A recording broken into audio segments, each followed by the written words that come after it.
พุธที่28เดือนกันยายนพุทธศักราช2565วันนี้เป็นวันเดือนเกียง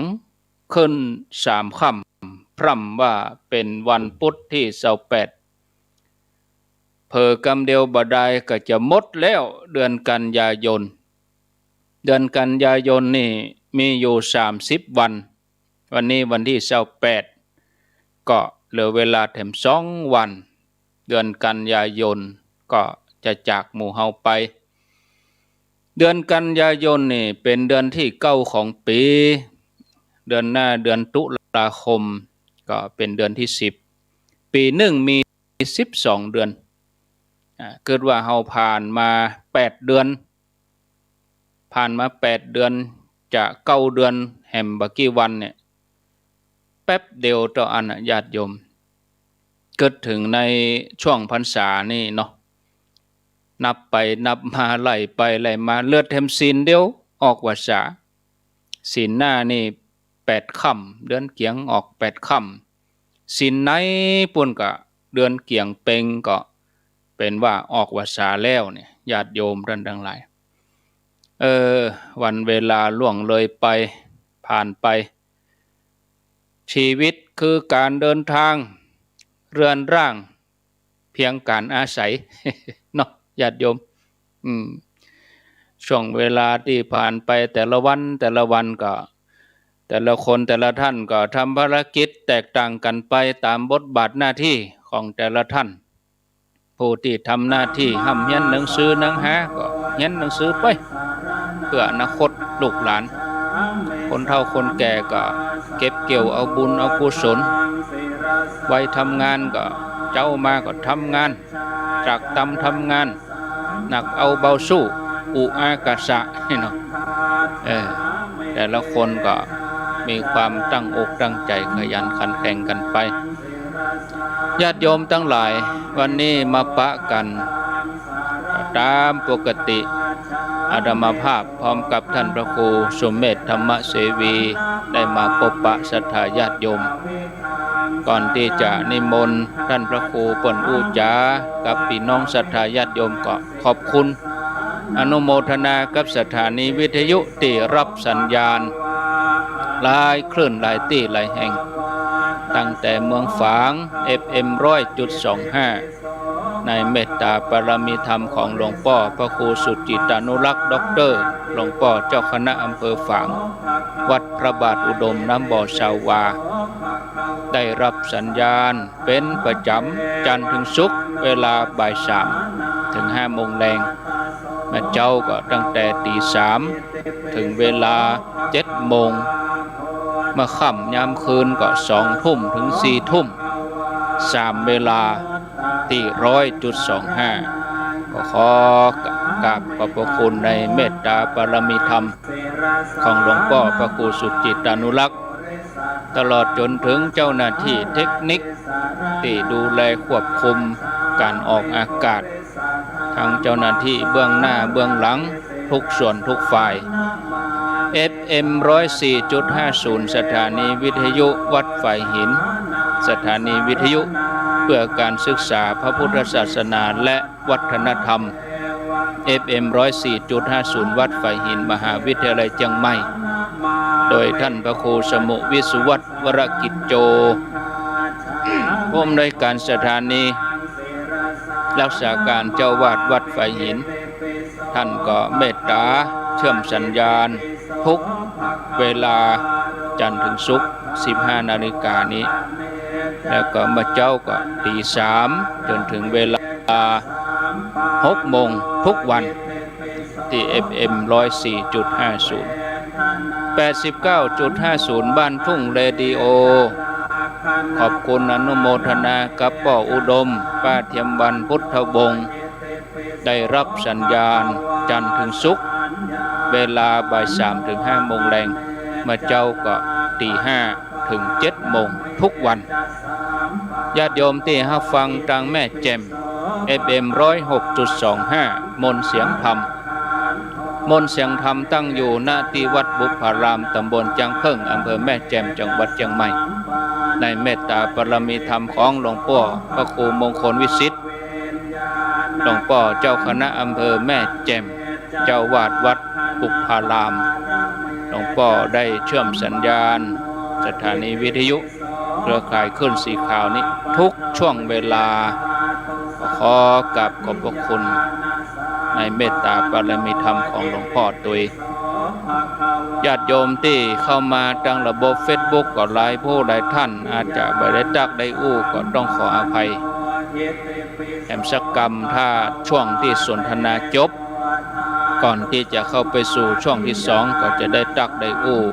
ญาติโยมที่เข้ามาดังระบบ Facebook ญาติโยมที่รับชมรับฟังย้อนหลังโดย 15:10 นาทีบ่าย 3:10 นาทีเพื่อเป็นการบ่ให้เสียเวลาก็ขอกราบนิมนต์ท่านพระครูสุเมธธรรมเสวีได้พบปะศรัทธาญาติโยมก่อนขอนิมนต์ครับไหว้สาครับขอน้อมเอาคุณแก้ว3ประการมาเป็นที่จังที่เปิ่งที่ระลึกกราบคารวะครูบาอาจารย์ทุกรูปที่รับชมรับฟังรับชมทาง Facebook ไลฟ์แล้วก็ยัง YouTube แล้วก็ฟังย้อนหลังตามสถานีหลายๆสถานีเชื่อมต่อกันตามที่ท่านอาจารย์ท่านพระครูอภิวัฒนวิกรมผู้อำนวยการสถานีได้เชื่อมต่อกันไปเจริญพรคณะศรัทธาญาติโยมทุกๆคนวันนี้วันพุธก็ได้มาปะกันแล้วเนาะบ่าย 3 โมงกว่าๆน้อยๆจนถึง 5 โมงแรง2 ชั่วโมงเต็มๆรายการนี่ชื่อว่ารายการสาระธรรมยามแรงเราพูดกันหลายแต่ว่าอาจจะนักไปหน่อยสิ่งอันไหนที่เป็นสาระที่เป็นประโยชน์แก่ท่านผู้ฟังได้ห้ำได้เฮียนมาบ่ใช่คำสอนของตัวเก่าในสถานเลยได้ห้ำได้เฮียนมาได้ยินจากครูบาอาจารย์มาอ่านหนังสือมาพ้องก็รวบรวมมากระตกพลึกรวบรวมมาเนียมประเพณีพ้องการตานตามกาเวลาพ้องหรือธรรมะยิ่งขึ้นไปเกี่ยวกับเรื่องศีลสมาธิปัญญาตัวเก่าได้ห้ามเฮียนมาอย่างใดก็ประพฤติปฏิบัติโดยไปนั่นแหละแต่ว่าเดียวกันเขาก็เหมือนเขาขึ้นเฮือสำเปาหลวงด้วยกันแห่งวัฏสงสารกันไปคนไหนถึงก่อนก็ขึ้นไปคนไหนบ่ถึงแต่ก็เดินทางท่องเที่ยวกันในทะเลแห่งวัฏสงสารกันไปแล้วแต่บุญแล้วแต่บารมีของใครพระองค์แต่ญาณของพระองค์รู้ทุกอย่างแต่ว่าคนที่จะตัวพระพุทธองค์ไปได้เนี่ยก็มีภาษิตรับรองว่าอัตตาหิอัตโนนาโถตนเป็นที่พึ่งแห่งตนพระองค์เป็นผู้ชี้ทางอันนี้เหมือนกันเนาะครูบาอาจารย์ที่มาออกในสถานีวิทยุถามอาจารย์ท่านผอ.เหมือนกันมีซาวกับตนพลัดกันมาคนละเวลากันโดยเฉพาะ104เนี่ย24 ชั่วโมงบอกปิดเลยสลับไปสลับมาครูบาอาจารย์แต่ละตน365 วันบ่หยุดเลยถ้าบ่มีอุบัติเหตุเรื่องไฟฟ้ากับเรื่องเน็ตเรื่องฝนเรื่องลมอย่างก็ออกตลอดการที่มีครูบาอาจารย์หลายๆมาออกเนี่ยบางทีถ้าตามภาษาบ้านเฮาก็มันปิ้งบางทีครูบาอาจารย์เหมือนกันเรื่องเดียวกันบางตนแล้วเฮามันบ่ปิ้งบ่เข้าใจหรือมันบ่ถูกใจแต่แถมตนนึงนะเข้าใจแต่ว่าเนาะนั้นมันบางทีวาสนาต่อกันมันเนื่องกันมีเหมือนกันนะยกตัวอย่างพระอานนท์อยู่กับพระพุทธเจ้านะ ปฏิบัติดีปฏิบัติชอบทุกอย่างนะบทมาเคร่งด้วยนะพออยู่ในสายตาของพระพุทธเจ้าตลอดเนี่ยนะผิดพลาดมาได้เลยแล้วก็พระอานนท์ก็เคารพรักบูชาพระองค์ในฐานะที่เป็นอ้ายด้วยพระองค์เป็นลูกผู้พี่พระอานนท์เป็นลูกผู้น้องในฐานะที่พระองค์เป็นพระพุทธเจ้าเลยมันสืบเนื่องโดยสายเลือดโดยสืบเนื่องว่าพระอานนท์ได้อธิษฐานมาขอได้ไปอุปถามพระพุทธองค์โดยเนื่องกับหลายอย่างเนี่ยแต่พระอานนท์บ่มีวาสนาเรื่องการจะโห่ธรรมกับพุทธองค์มาเนี่ยพอพุทธองค์เตศเนี่ยพระอานนท์เจือหมดบ่มีบ่มีสักอย่างเจือโดยบัดใจสติปัญญาของตัวเก่าสักอย่างนะฮือใจไปเต็มที่บูชาเต็มที่ทุ่มเต็มที่ปัญญาที่จะมาคบคิดที่เป็นของตัวเก่านี่มีพอบุญบารมีแก่กล้าเต็มที่พระองค์ก็บอกให้พระอานนท์เนี่ยไปฟังกับพระนักเทศน์เนี่ยพระนักเทศน์ตัวนั้นชื่อว่าพระปุณณมันตานีบุตรพระนักเทศน์เนาะถ้าตามภาษาพระบอกว่าพระธรรมกัตถึกเอตทัคคะเอตทัคคะนี่ก็แปลว่าผู้เยี่ยมยอดที่สุดในศาสนาเนี่ยบ่มีให้เป็นนักเทศน์ต่อกับพระปุณณมันตานีบุตรนี่พระองค์บอกพระอานนท์ไปฟังธรรมไปฟังครั้งแรกพระอานนท์ก็พระปุณณะเนี่ยเทศก็บอกไพเราะเพราะพริ้งบ่เหมือนพระพุทธเจ้าคำสอนที่มาเทศก็คำสอนของพระพุทธเจ้านั่นน่ะของพระองค์ม่วนกว่าเป็นต้นฉบับเนี่ยเนาะอันนี้มาฟังสำเนาฟังครั้งแรกบ่ได้มาพลิกมาเฝ้าพระองค์พระปุณณะก็เอาคำสอนของพระองค์นำมาเทศเสียงอันอย่างก็ยังบ่เต้าพระพุทธองค์นั่นนะพอไปฟังเอาเนื้อความเนี่ยบอกไปข้างที่สองบอกว่าอานนท์ไปฟังเนื้อความบ่ต้องว่าถ้าตามภาษาบ้านเรานะบ่ต้องไปว่าใครเป็นคนเทศคนอย่างนะเอาไปฟังเอาเนื้อความฟังเอาธรรมมาพระอานนท์ก็ปีกไปข้างที่สองไปอันนี้ตั้งใจฟังธรรมของพระมันตานีบุตรเป็นไงพระมันตานีบุตรก็เอาธรรมของพระองค์นำมาเทศฟังไปก็เข้าใจไปฟังก็เข้าใจไปเกิดมรรคญาณขึ้นมามัน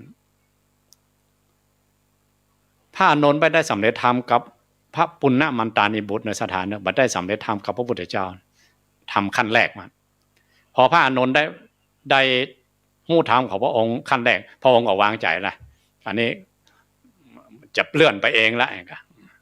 บัดอยู่ที่เก่าละธรรมะก็ไหลไปเองตกกระแสไปแล้วจนพระพุทธองค์นิพพานจนวันสังฆายนาเต็มเปี่ยมเต็มที่พระองค์ถึงมาได้อาสวัคคยญาณในวันที่ครูบาสังฆาทั้งหลายจะทำสังฆายนาอันนี้ก็เกี่ยวกับบุญวาสนาต่อเนื่องเหมือนกันแต่ตอนนั้นพระองค์มีญาณเนาะมีแต่เดียวว่ามีข่ายพระญาณสัพพัญญุตญาณของพระองค์แผ่ไปหันพระอานนท์เข้าในข่ายว่าบัดใจพระอานนท์บ่มีวาสนาครับพระองค์เรื่องที่ฮู้ธรรมอันนี้เหมือนกันพวกเฮาทั้งหลายเฮาจะเข้าใจธรรมะของพระองค์ก็ต้องอาศัยสื่อจากครูบาอาจารย์แต่ละตนแต่ละองค์หรือบางคนอ่านเอาเองเข้าใจเข้าใจแต่นบทนี้เนี่ยเพราะฟังหำตนเนี่ยอันนี้เฮาได้ยินได้ฟังมาแล้วนะเนี่ยเฮาเข้าใจยิ่งขึ้นไปแถมแต่ก่อนมาคลุมเครือไปนะเนี่ยมันมีวาสนาเท่ากันสร้างท่าที่เป็นกรรมเดียวกันกรรมสอนอย่างเดียวกันแต่ออกจากปากครูบาอาจารย์แต่ละตนท่านอาจารย์พอเพิ่นถึงนิมนต์ครูบาอาจารย์หลายๆตนมาออกเพื่อพ่อเฮาทั้งหลายจะมีวาสนาอย่างที่พระองค์ได้บอกกับพระอานนท์ไว้เนาะณสมัยพุทธเจ้าพระองค์มีสัพพัญญุตญาณแผ่หันหมดเนี่ยแต่พวกเฮาทั้งหลายมันเดาสุ่มว่าเขาบอกว่าเขายังมีวาสนาในธรรมข้อใดของพระพุทธเจ้าหมู่เขามีวาสนาต่อครูบาอาจารย์ตนใดที่ครูบาอาจารย์ไปได้ห้ามเพียรว่าเอาธรรมของพระองค์มาแจกมาแจงคณะศรัทธาฟังก็พอสมควรแก่เวลาเนาะเบื้องต้นนี่ก็เกินพอสมควรแก่เวลาก็ จะดำเนินรายการเป็นอะไรวันนี้จะอู้จากกันเรื่องอย่างขอนิมนต์ท่านอาจารย์ท่านพระครูอภิวัฒนวิกรมเจ้าของรายการนิมนต์ท่านอาจารย์ครับสาธุญาติโยมก็ได้ฟังท่านพระครูสุเมธธรรมเสวีได้ได้จากับญาติโยมทั้งหลายเป็นเบื้องต้นไปแล้วตอนนี้ก็ขอนำเข้าสู่การสนทนาธรรม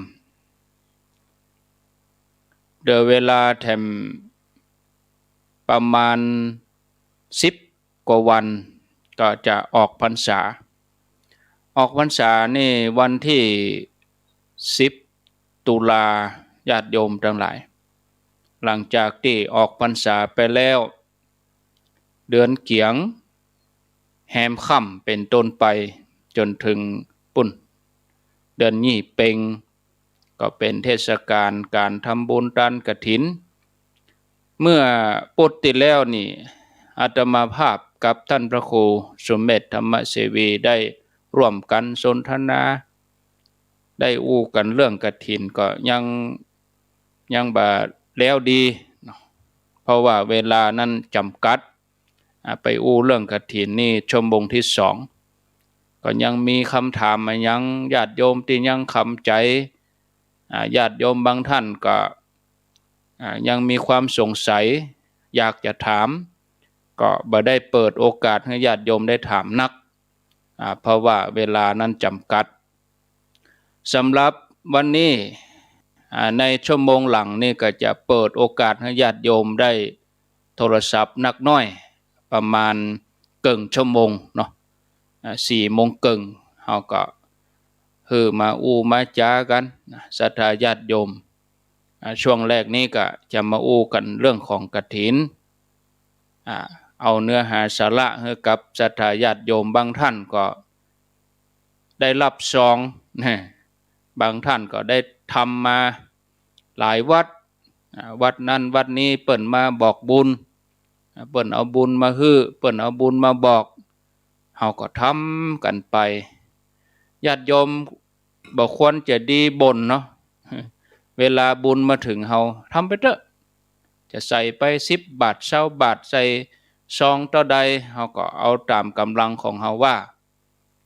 ถ้าเปิ้นเอาซองมาฮื้อเฮา5 วัด10 วัดซองละ20ก็ได้หรอถ้าเฮาไปโอ้มาหม้อซองเฮาไปบ่นนี่โอ้เฮาก็บ่ได้บุญเฮาก็ทำไปนั่นนะตามกำลังของเฮากฐินนี่ญาติโยมทั้งหลายปีหนึ่งก็ได้ทำกันครั้งหนึ่งซึ่งคราวที่แล้วก็อู้กันว่าเป็นเรื่องของจีวรเป็นเรื่องของพระนะเตื้อหนึ่งวัดหนึ่งก็ได้รับครั้งเดียวเป็นกาลทานจำกัดหลายๆอย่างกำหนดเขตเวลากำหนดอย่างหลายๆอย่างนะวันนี้จะมาอู้กันเอาเรื่องของประเภทเรื่องของการ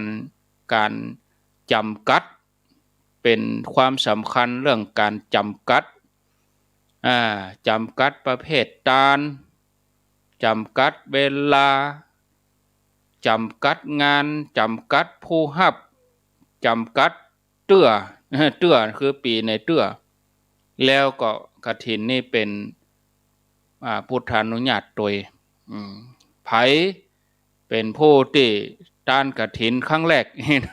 ญาติโยมก็คงจะใครฮู้ก็เบื้องต้นนี่ก็ขอไว้สานิมนต์ถามท่านพระครูว่าจำกัดเวลานี่เป็นยังไงเปิ้นฮ้องว่ากาลทานเนี่ยจำกัดเพราะหยังถึงจำกัดอีเนาะครับนิมนต์ครับสาธุอันนี้ขออู้เรื่องอธิกรรมก่อนอธิกรรมแปลว่าเบื้องต้นนะครับครั้งแรกเลยค่ะที่ครูบาอาจารย์ทั้งหลายที่เมืองปาฐานนะแล้วก็ฝั่งมาเฝ้าพระพุทธเจ้าที่เมืองสาวัตถีที่เขาเล่ากันเขาแล้วนะถ้ามาถึงเมืองสาเกตใกล้จะถึงพระพุทธเจ้าแล้วแถม96 กิโลมงอีกกลำปางเลยเนาะจะถึงแล้วคนโบราณมันเตียวไว้หรอกสูง200 เซนนะของบ้านเดียวก็ไปถึงแม่นแล้วก็ถึงแล้วเองอะครับไปไปถึงแล้วไม่แจ้งเราอธิษฐานภาษากันเพราะนั้นเรื่องของกฐินมันเรื่องของผ้านะ ครับ ที่พระองค์อนุญาตให้ทำตอนแรกนะพระองค์บ่อนุญาตเรื่องค่าหาปฏิจีวรนี่นะพระองค์ให้ถือผ้าบางสกุลผ้าสามผืนนี่นะครับบ่ฮื้อห้าของเจ้าบ้านฮื้อทำเองต่างคนต่างแสวงหาเอาเองทำเอาเองอีกครับครั้นี้ฟังมาเฝ้าพระเจ้าพระองค์อนุญาตว่าคือรวมหมู่กันช่วยกันแปลงด้วยกันครับแล้วก็ยกให้เป็นของสงฆ์แล้วสงฆ์มาอุปโลกแล้วยกให้ตัวเจ้าตนใดตัวหนึ่งเนอะเอกครับแล้วถึงมาเรียกว่าเป็นผ้ากฐินนั่นแหละแล้วนางวิสาขาเป็นคนแรกเป็นคนทำนะครับแต่ถ้าถวายข้าหาปฏิจีวรนี่หมอชีวกเนอะเปิ้นตอนที่เปิ้นสร้างวัด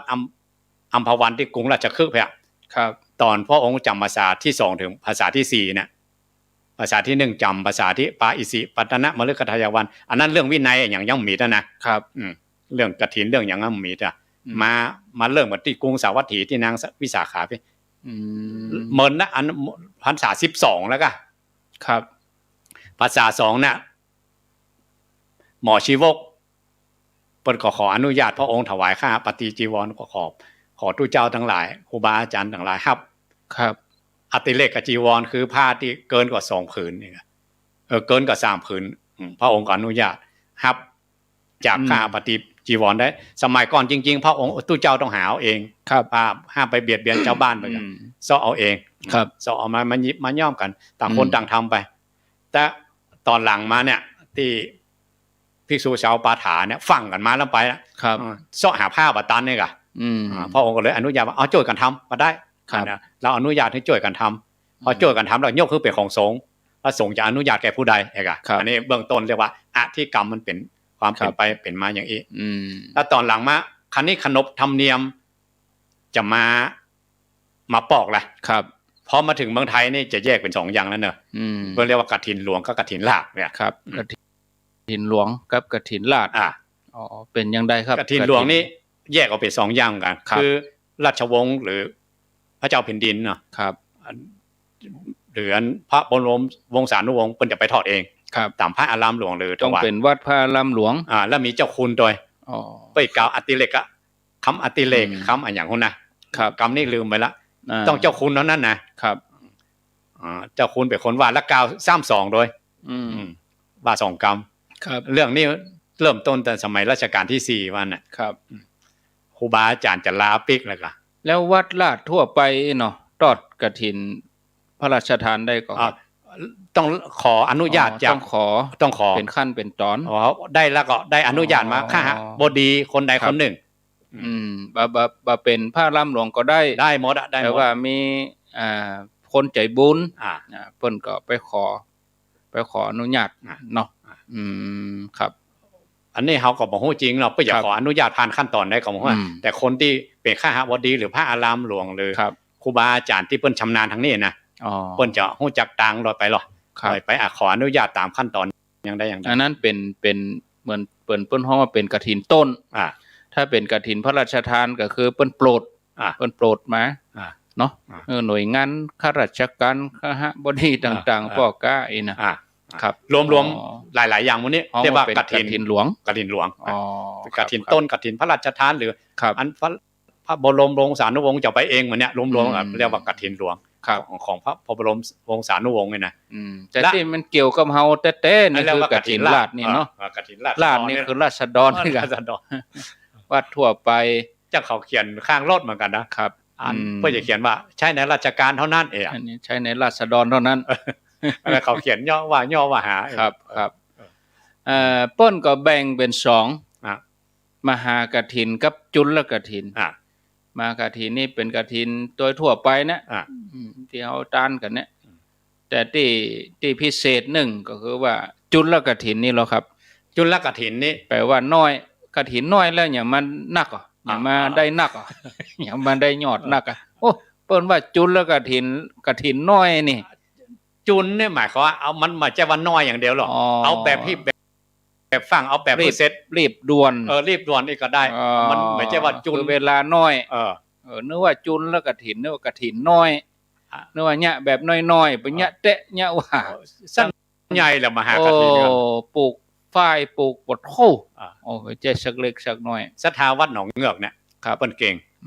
ถ้าคนไหน จะทำจุลกฐินเนี่ยไปติดต่อ ครับ แล้วอาจารย์รู้จักสถานที่ไหนบ้าง ครับ ที่ เจ้า เพิ่น แม่แจ่มก็มีละแม่แจ่มเพิ่นก็ทำกัน จะมีทีมงาน ครับ โอ้ซ้ำดั้งเดิมกะ ครับ แม่แจ่มเนี่ยจุลกฐินนะ แล้วก็ เปิ้นจะเตรียมกันไว้ก่อนหรอ ครับ ว่าอย่าทำจุลกฐินแล้วเปิ้นจะไปปลูกฝ้าย ม อยู่ในกระถางอยู่นั่นอย่าง ครับ แล้วต้องแต่งตัวนางฟ้ามาเก็บฝ้ายด้วยนะ อ๋อปลูกตั้งแต่ก่อนเข้าพรรษาแล้วเนาะ ปลูกเอาจนใหญ่นะกะ ฝ้ายนี่นะ อ่ะ อืม แล้วก็ หลอกลวงเห็นหน่อยก็เอา ครับ ฝ้ายตัวเก่าที่อื่นน่ะก็มา มัด เน็บ มัด เน็บเน็ มั บ ด มันน่ะ มี คือเป็น พิธี ไม่ใช่หลอกลวงเป็นมาติเออ เป็นพิ มาติ ธี ไว้ เป็นพิธี อืม อืม แล้วคือเสร็จภายในวันนั้น วันนั้นวันเดียวตึงตัดตึงเย็บ ตั้งแต่เป็น ซึ่งย้อม ฝ้ายมา อ๋อ ปั่นฝ้าย โอ้จะตันมาฮะ ทีมงานมี 3-40 คน เปิด ตัน ทำมาแล้ว เพิ่นท ต้องช่วยกัน ำทำกันตอนนั้น ทำกันหลายคน ถ้าวัดใดจะทำให้ต้องกองเสบียงต้องพร้อม ครับ ปัจจัย ศรัทธากันอย่าง อ่า กาอี ต้อง เนาะ ช่วยกัน ครับ เป็นกองหลัง ครับ ไอ้เนาะ ครับ สำหรับทีมงานของที่เปิ้นทำจุลกฐินจริงๆก็ต้องมี อืม ต้องมีทีมงานจริงๆ อั อ่ะ นนี้จำกัดเวลา อ่า แล้วก็จำกัดงานเนาะจำกัดงานที่เปิ้นว่าพระที่จะกรานจะต้องตัดต้องเย็บย้อมเองนี่เหรอ อันนั้นน่ะสมัยพุทธกาลอย่างที่บอก ปุ้นแล้ว ปุ้นแล้ว อ๋อ ปุ้นแล้ว แต่ประเดี๋ยวนี้ไปซื้อเอาได้กว่าครับ ก็คือเป็นสิทธิ์ขาดของเจ้าของที่จะทอดนั่นเองอ่ะ เปิ้นไปซื้อมาอย่า อ่า ไม่ได้ตัดได้เย็บอย่า อ่า ซื้อมาก็เอามาเป็นผ้ากฐินอย่า อ่า ได้ ได้ อืม ต่างกรรมต่างวาระไปเหมือนกับ ครับ เรียกว่ามหาประเทศอ่ะ มหาประเทศยุคใดสมัยใดแล้วตัวเก่าลองไปทำอย่างนั้นกะ มันยากเนาะ มันยาก ครับ แล้วยิ่งสุมาเดี๋ยวไปเจ้าว่าดูถูกกันเนาะ ครับ ยิ่งตู้เจ้าเท่าๆอ่ะหลวงปู่หลวงตาแล้วอยู่ตนเดียวอ่ะ ได้ อื เนาะ มได้ทำอย่างไรอ่ะ น่ะ อ่า โอ้ลำบากเลย คือเสร็จภายในวันนั้นเนี่ย เป็นเรื่องยากเลย เป็นเรื่องใหญ่เรื่องโตอ่ะ ครับ เพราะนั้นศรัทธาก็ขอมีส่วนร่วมตัวกับครูบาอาจารย์ได้ก่อนสมัยพุทธกาลเนี่ยหรอก อ่า ครับอ๋อ ว่าหันครูบาอาจาร มีส่วนร่วม ย์หันครูบาอาจารย์ยุ่งยากลำไปเอง ครั อะ บ นางวิสาขาเป็นคนอาสาคนแรกหรอก ขออนุญาตตานผ้านี่นะ ตานผ้ากฐินเนี่ยนะ อืมนางวิสาขาเนาะ นางวิสาขา ครับ แล้วก็ผ้าที่จะรับกฐินนี่ต้องจำภาษาที่วัดหั่นแล้วก็ที่จังมีการทกเถียงกันว่าบ่ถึง5 ตนเนี่ยรับกฐินบ่ได้อีหรอ ในอันนี้ส่งภาษาว่าไง ครับ มีข้อหนึ่งบอกว่าผ้าอติเรกจีวรหรือผ้าที่เกิดลาภเอกลาภที่เกิดหลังจากออกภาษาละก็คือผ้ากฐินนี่นะเป็นของพระภิกษุผู้จำพรรษาท่วนไตรมาสในอาวาสแห่งนั้นน่ะเพราะนั้นถึงแม้จะตนเดียวก็มีสิทธิ์ครับ อันนี้ลองไปดูของหลวงพ่ออย่างก็ สมเด็จพระพุทธโฆษาจารย์หลวงพ่อประยุทธ์โตน ครับ หลวงพ่อได้วินิจฉัยละปนอ้างหลายตีมา ตนเดียวนะครับ แต่ว่าต้องนิมนต์พระปุรกะมานิมนต์พระที่เป็นสักขีพยานเนี่ยเนาะ ครับ มาเป็นพยานนึง4 ตนขึ้นไป คนถึงจะมีสิทธิ์ที่จะรับเพราะนั้นคนที่มีสิทธิ์ที่จะรับน่ะ ครับ มันจะคนพระที่มีสิทธิ์ที่จะรับน่ะถ้าจำพรรษาด้วยกันจะกี่ลูกก็ตามนะตั้งแต่5 ตนขึ้นไปเนี่ยมีสิทธิ์รับทุกรูปแล้วแต่สงฆ์จะอุปโลกขึ้นไป ครับศรัทธาเพิ่นหมายจะตานให้บุคคลนะศรัทธาเพิ่นถวายแก่สงฆ์นะ คณะสงฆ์ คณะสงฆ์ แล้วแต่สงฆ์จะอ อุ นุ ปโลก ญาตให้ไผตนได้ตนหนึ่ง นั่นถ้าตัวเก่าจำภาษาตัวเดียวได้จะเอาตู้เจ้าที่ไหนมาอุปโลกเอาตู้เจ้าที่ไหนมาเป็นสักขีพยานก็นิมนต์ที่อื่นมา ครับคณะปุรกะ นะปุรกะมาเป็นสักขีพยาน ครับ พากันอุปโลกกันยกขึ้นตู้เจ้าตัวที่เพิ่นจำภาษานี่เนอะอย่างเงี้ยแล้วนั่นเป็นสักขีพยานมีสิทธิ์ที่รับนะครับ แล้วแถมคำถามหนึ่งเนาะจบวันนี้คำถามนัก แล้วแถมคำถามหนึ่งที่พักสงฆ์รับกฐินได้ก็บ่ใจวัด นี่โยมบางคนก็ว่าต้องวัดกับนักสงฆ์เป็นที่พักสงฆ์อย่างใด นะต้องเอาตัวนี้ปิดว่ากัน ในอาวาสนั้น ในอาวาสไปที่อยู่อันนั้น คือวัดนี่หมายถึงว่าเกิดจากพรบไว้หรอ ตัววัดนี่นะวัดนี้เกิดมาจากพระราชบัญญัติคณะสงฆ์ แต่อู้ถึงสมัยพุทธกาลก็คือเปิ้นก็เป็นวัดหมดเลยเนาะไปอยู่ไหนก็เรียกเปิ้นเรียกว่าอารามอาวาสอารามนั่นหมดเมื่อเปิ้นจำภาษาทวนได้มา3 เดือนเปิ้นมีศีลห้ากฐินแล้วเวลาไปสวดเนี่ยก็ครับต้องไปลงที่โบสถ์เท่านั้นน่ะต้องโบสถ์นั้นสมัยพุทธกาลเพิ่นก็สมมุติเอาว่าที่ไหนเป็นโบสถ์ครับพระสงฆ์ก็ไปสวดกันเอานะโบสถ์นะเนาะแล้วสมัยนี้มันต้องถูกต้องตามกฎหมายตามบ้านเมืองเปิ้นน่ะครับสำคัญเหมือนกันเนี่ยอย่างภาคกลางบางทีมันมีเรื่องผลประโยชน์เหมือนกันนะเวลาจะตัดลูกนิมิตเนี่ยครับเวลาตัดลูกนิมิตตัวเก่าได้รับอนุญาตแล้วก็มาตัดลูกนิมิตนะได้วิสุงแล้วก็ได้แล้วก็ครับถ้าบ่ได้วิสุงคำไม่มาสีมาเนี่ยได้อะมันเถื่อนน่ะจัดงานมาได้เลยนะครับลงทุนกันมาใจน้อยๆครับแต่ก็กินตางกันแต่นะครับเป็นว่าตนที่จะรับผ้ากฐินต้องจำภาษาอยู่หั่นรูปอื่นๆนี่ก็คือมาเป็นพยานเนาะบางทีเป็นวัดมีวิสุงคำมาสีมาก็จริงบางวัดเป็นวัดห่างบ่มีตู้เจ้าอยู่ไม่ใช่วัดห่างบ่ได้ตอดบ่ได้ไปยืมตู้เจ้าวัดหั่นมาตอดได้ก็เป็นสาวตนก็เป็นโมฆะบ่ได้ก็บ่ได้ถ้าว่ามีพระจำพรรษาบ่ได้แต่ถ้ามี1 ตนถ้าศรัทธาแรงกล้าประเด็นเนี่ยบ่มีตู้เจ้าแต่ผมจะต้านน่ะเป็นพระป่าไปเอาท่านพระครูมาเป็นตนรับกรรมจะเป็นผู้วิเศษอย่างนั้นก็บ่ได้ก็บ่ได้นึกว่าได้มันยอดนักนะท่านครูได้อยู่ก็แล้วบ่แล้วมันอยู่ที่นี่นะมันค่อยๆเป็นรูปหน้าป้าจมูกบ่ได้เนาะนี่เด็ดขาดเลยเนาะเด็ดขาดเลยต้องมีตู้เจ้าต้องมีอาวาสแล้วสมมติว่าเสาะตู้เจ้าก็เขียมเด้อท่านพระครูเอาเน้นมาใส่แหมตนได้ก็บ่ไปเป็นส่วนองค์ประกอบสมมติว่าเสาะเฮตึกอะยะก็ตนนั้นก็ผมก็อยู่ถึง3 เดือนนั่นน่ะเนี่ยผมก็อยู่ศรัทธากันนิมนต์ผมอยู่วันนิมนต์ตุลุงอยู่ให้ครบเน้อจะเอากฐินมานะยะโคตรอยู่มาได้ถึง3 เดือนเนาะวันออกพรรษานะก็ขอตุลุงอยู่ต่อเน้อยะเดี๋ยวนี้โยมปวารณาจัดการกฐินตุลุงก็ดีใจเนาะโอ้เป็นหนี้เป็นสินวัดจะเลี้ยวกับเนี้ยอีแน่อันนี้ไปเสาะนิมนต์ตุเจ้าก็เขียมแตะเขียมว่าได้แค่4 ตนเอาเน้นมาได้เอาเน้นมาก็พาดอันนั้นพูดไปสำนวนถ้าตามความเป็นจริงนิมนต์มรหรือมจรที่พาดเป็นนักศึกษาเนี่ยบัดเดี๋ยวนี้นักตุเจ้าเพิ่นมีเป็นปานๆนิสิตพระนักเรียนก็เอกราชครูบาอาจารย์เพิ่นก็ละห้ามกันละเฮียนกันนิมนต์เปิ้นมาเปิ้นมาเนาะเปิ้นมามันเด้อมีเหมือนกันนะเฮาจังหันนะเน้นหนังกองอกโอ้ยังเอาเน้นมาแน่ย่ะพระเจ้าว่างไปได้ใหญ่บ่ใจเอาง่ายๆเนาะเวลาเพิ่นประชุมผู้แทนราษฎรนะครับอันสมมุติว่าผู้แทนน่ะตายไปคนเนี่ยนะ499นะเพิ่นต้องคัดกันใหม่นะหมดไปสักกี่ล้านก็จังแล้วเอาอันคนขับรถมาเต้นได้ว่ะมาได้คนจะเป็นมีกี่หมื่นกี่แสนมานั่งก็บ่ใจมันบ่ใจเพิ่นเอากำนั้นน่ะบ่ได้เอาเพิ่นหลวงเต้นไปได้ใหญ่นั่นก็อันนี้เพิ่นเอาสังฆะบ้านเฮาเอาสังฆะเอาครูบาอาจารย์เอาตู้เจ้าแต่ถ้าว่างานอื่นก็ว่าไปอย่างบ้านศพบ้านหยังกะเนาะเน้นไปรับตาลก็ว่าไปแต่อู้ถึงความเต็มใจโยมก็คือเต็มใจนะเน้นก็เป็นเน้นน่ะเนาะให้แล้วใจก็คือเอาพระอันนั้นเกี่ยวกับเรื่องสังคมหรออันนี้เกี่ยวกับพระวินัยมันบ่ได้มันกฎหมายสงฆ์อีหยังพระสงฆ์อีหยังขอพระสงฆ์และสามเณรนี่มันใช่กะเอาเปลี่ยนกรรมถวายบ่ขอพระสงฆ์และสามเณรจงรับอีแน่ถ้าอู้ถึงว่าโทษประหารนะลบล้างพระวินัยไปเปลี่ยนนี่นะโอ้บัญญัติที่พระองค์ไม่บัญญัติขึ้นเองจบเลยเนาะแล้วพระองค์บัญญัติอันใดไปลบล้างของพระองค์ไม่ได้มันเรื่องเล่นบ่ได้นะต้องอย่างอี้เนาะต้องอย่างเงี้ยต้อง5 ตนคือพระเท่านั้นเอาอีกอย่างนึงอย่างเรื่องกฎหมาย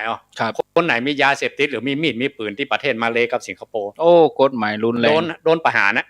แล้วให้บอกว่าเขาเป็นคนไทยจัดมือเลยนะเนาะได้บ่ได้เขาว่าเอาอ้างบ้านเขาไปบ้านเปิ้นหรอบ้านเปิ้นไปบ้านเปิ้นอยู่บ้านใดเอาไฟบ้านนั้นอันนี้เปิ้นบัญญัติมาอย่างนี้อันนี้ตัวเองกล่าวว่าตัวเองเป็นพุทธบริษัทเข้ามาในก กลุ่มของพุทธบริษัทเรามีวินัยกำกับไว้อย่างนี้อ่ะอ๋อเป็นอย่างนั้นอันนี้ถามแตนโยมมาได้ที่จริงก็บ่มีก็เนาะที่จริงครูบาอาจารย์ไปเป็นเนี่ยแล้วโคเปิ้นต้องเอา5 ตนนะเอาธรรมวินัยของพระองค์มาเล่นไม่ใช่แล้วครับแล้วก็เหตุใดถึงจำกัดเพียงปีละ1ครั้งเนี่ยเพราะหยังปีละ1ครั้งเนี่ยฮับ2ครั้งได้ก็อันนี้ที่มาที่ไปอย่างไรก็ผมอันนี้ตอบคำถามมาได้แต่ว่าแต่ห้ามเป็นกฎเนาะเปิดกฎว่าปีละครั้งเนี่ยครับจะมาที่ไปอย่างไรกับผมน่าสงสัยเหมือนกันนะเนาะเนี่ยอย่างต้องปีละครั้งอ่ะแล้วเพราะเหตุเราลองไปดูตามพุทธบัญญัติเบื้องต้นเนาะว่าตู้เจ้าเปิ้นจำมาสัก